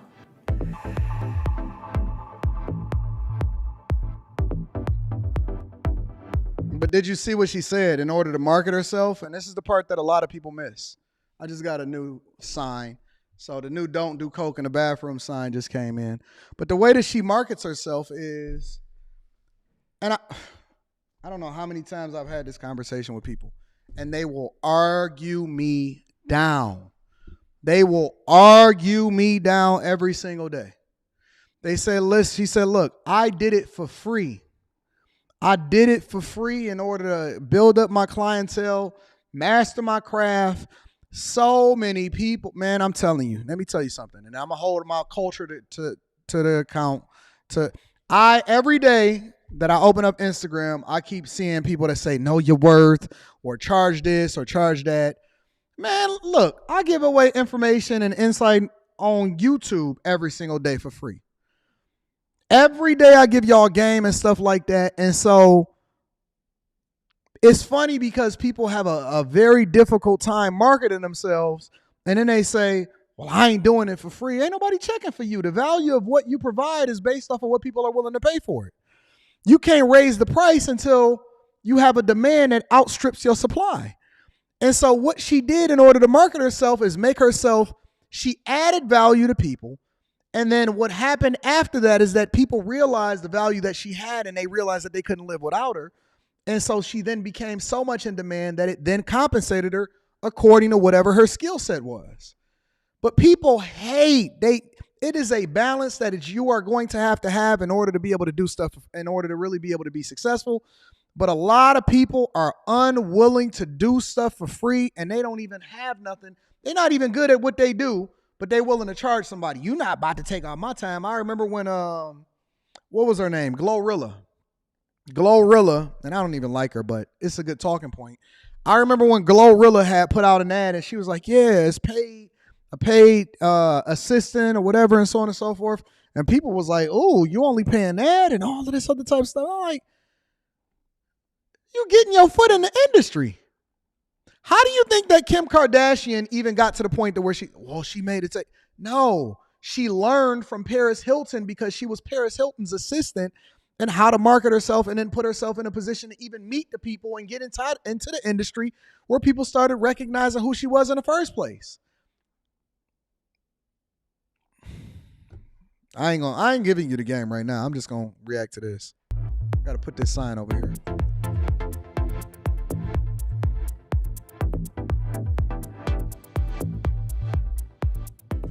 When you first open a business, it's very stressful, especially the first day of a month. You look at your bank account and you see all red, and you're like, oh my God, how can I survive in next month? So you have to work harder. I almost quit. But I had no choice because I already signed the 5 years lease, so I had no choice. So I had to make it work. I couldn't afford a front desk because I put all the money to build the salon. So I had to be everything. I had to be a front desk, to be a manager, to doing nails at the same time. And after work, my fiance had to come in and help me with the front desk. Shout out to Brian that said that I'm about to get this bag with you. What is the whole truth, Maurice Daniels? Tell me what the truth is, because I like to interact with the chat. Tell me what the truth is, Maurice Daniels. Said Anton isn't telling the whole truth, nothing but the truth. So help you God. What is the whole truth, big dog? You tell me. What's the whole truth? A lot of people don't think that I like to interact with the chat. But I don't know any person that is successful that did not almost go broke, or they had to work extra hard, or they almost failed at it or whatever. That is just being in the game, man. And the reason that most of y'all not going to be successful is because you don't know how to endure, or you don't know how to pivot, or you're not willing to go all in, and you think you're supposed to be successful as soon as you start off, or you think that your friends and family is supposed to support you and that's going to be the end of it. No. It's hard work. It's very, very hard work, and it is going to be a process, and ain't nobody going to save you, and your friends is going to forsake you, and your family ain't going to really rock with you and ain't going to like your product, and people not going to support you, and you're going to be feeling all extra and things like that. Nope, that's not it. That's not going to be the thing. You being and labeling yourself a black-owned business is not going to be the thing to get you over. That's going to be the thing that kills you. It's going to kill your business. Labeling yourself a black-owned business is going to be the thing that takes you down. Because now you're limiting yourself to your fan base, but you think you're marketing yourself to the people that's around you. It's a global game now, baby.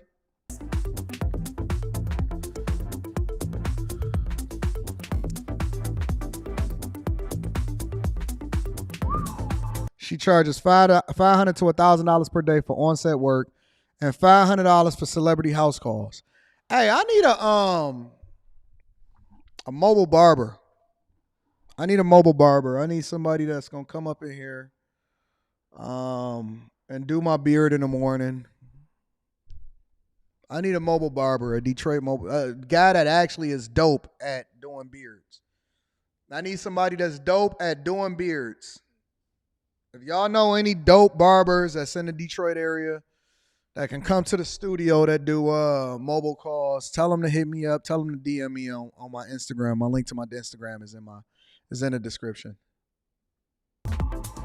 I only had 2 people working at salon, and I have some unkind people that were telling me that I should close my salon because I don't have people working. Somebody said I'm a fake Christian. I'll be your fake Christian.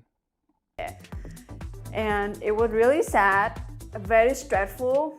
And also it's about mental health. As an entrepreneur, especially when you started building your own company, you don't have money to hire people, so you try to do everything yourself. But I burn out, and it's not good for my mental health and also my physical health. I always feel exhausted. So if you want to go far, you have to go together.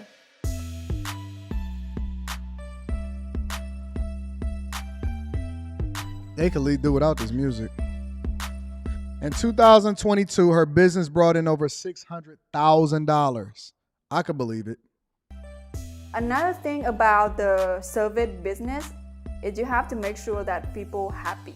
Like, I care about my employee happiness. I make sure they have good income and they're happy, because if you do nails and you don't feel happy about it, then you can't do a good job. The working environment is very important in the service business. I guess Maurice don't have no insight for us. Okay, you got it. It's all about people. Starting your own company It's not easy as you think it is until you really do it, but it will get better over time.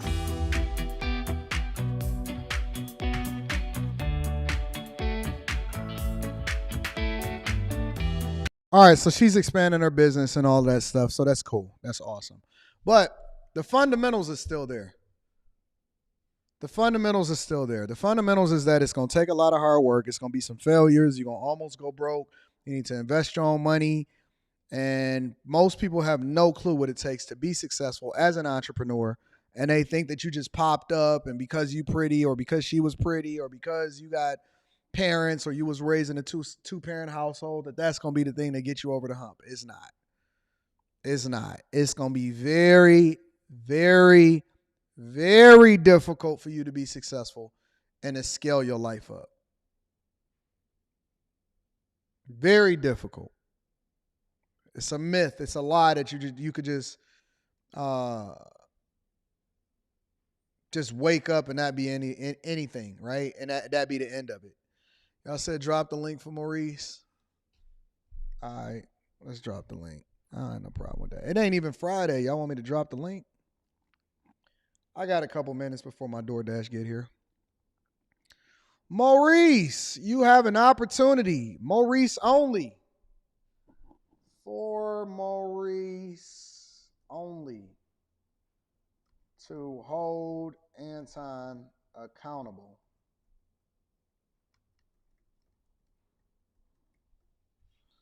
There you go, Mo.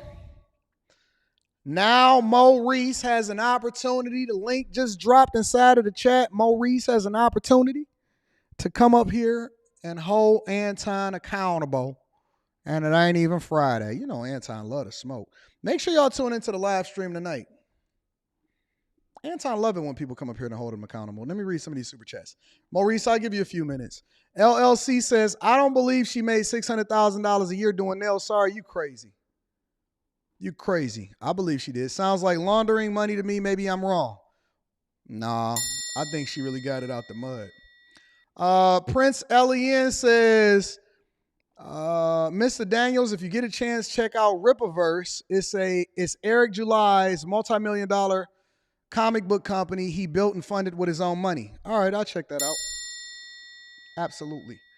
Jerome Autry says it's a reason impoverished athletes do the best sports, do the best in sports and slash life is desperation and fighting them. A lot of black folks don't see that a lot of black people don't see that they are in desperation, frog in a pot.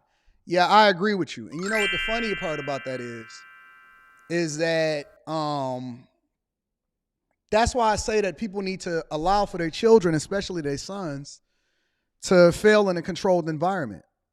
When you fail in a controlled environment, you trying to give them the lessons that gave you that mindset that allowed for you to be successful, because most millionaires are either outside of the country or new millionaires. Maurice, I'm still waiting on you. I don't see anybody in the back. Most millionaires are new millionaires or they're immigrants. And it's people that come over with a work ethic, but most people that get it handed to them, they wind up fumbling it. Most people that get it handed to them, they wind up fumbling the bag. That's a fact. So you got to be very, very careful with how you raise your children, because the idea of generational wealth first comes with a mindset and a work ethic. And if they don't learn how to get it out the mud and all they ever did was wait for you to die in order to get it,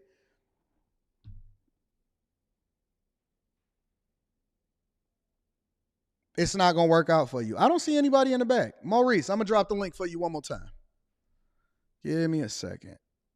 I'm going to drop the link for you one more time, Mo. For Maurice, because everybody has something to say, but very few people can actually say it.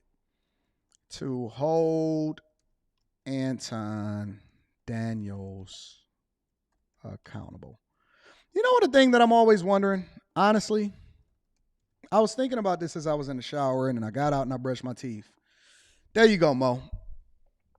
Just in case you missed the first one. You know the thing that I'm always trying to figure out, and it's not even Friday, is it be people that have so much to say about why they disagree with me, But I am one of the only content creators that have a following as big as I have that allow for you to be able to come up here, cam up, say what you want to say on Wednesday, say what you want to say on Friday. Wednesday nights, you can come up and say whatever. You don't even have to be on camera. You can be on camera. You cannot decide not to be on camera. No, don't block him. Don't block him, y'all. Don't block him. Just because people may feel them, as long as they don't get disrespectful, then let them rock out. But I make it available for people to come up and say what they want to say. Why people don't never say nothing to me though?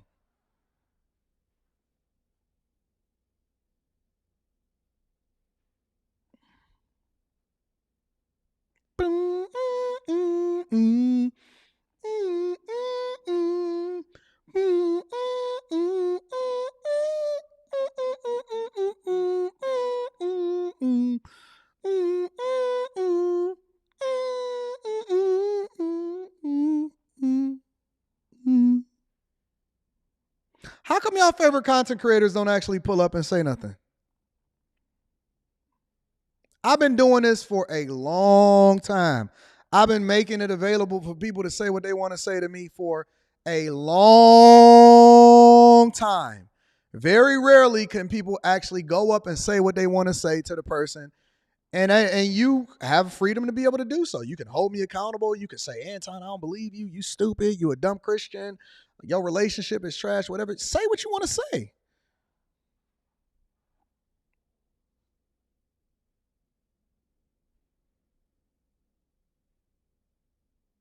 Maurice,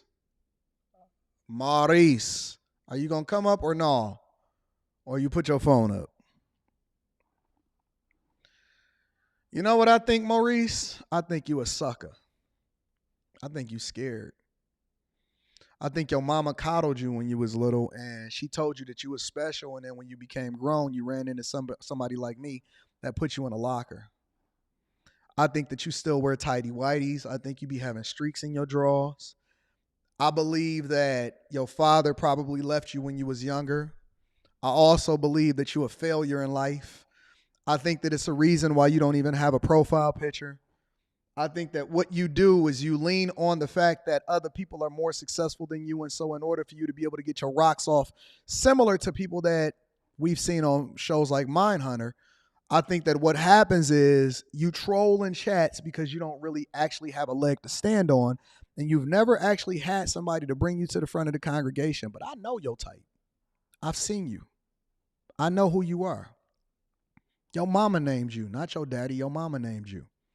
And your mama named you based off of something that her mama named her, and neither one of them had a man in the house. And so now you sitting here talking real hard in the chat, and you had to subscribe to do so. But I know the type of dude that actually subscribed to somebody else's chat in order to say whatever it is that they want to say, but they won't actually come up and bring themselves to the front of the congregation. Tell your mama I said what up, though. Tell your mama I said what up. I'm going to holler at her later. Hello? All right, you could just leave it there. I'll come down there and get it, unless you want to bring it up. I have another DoorDash. That's the only reason why I asked if it's possible if I could leave it with the security guard. Yeah, that's cool. Okay, thank you, baby. I appreciate you. Thank you. I appreciate you. All right, bye.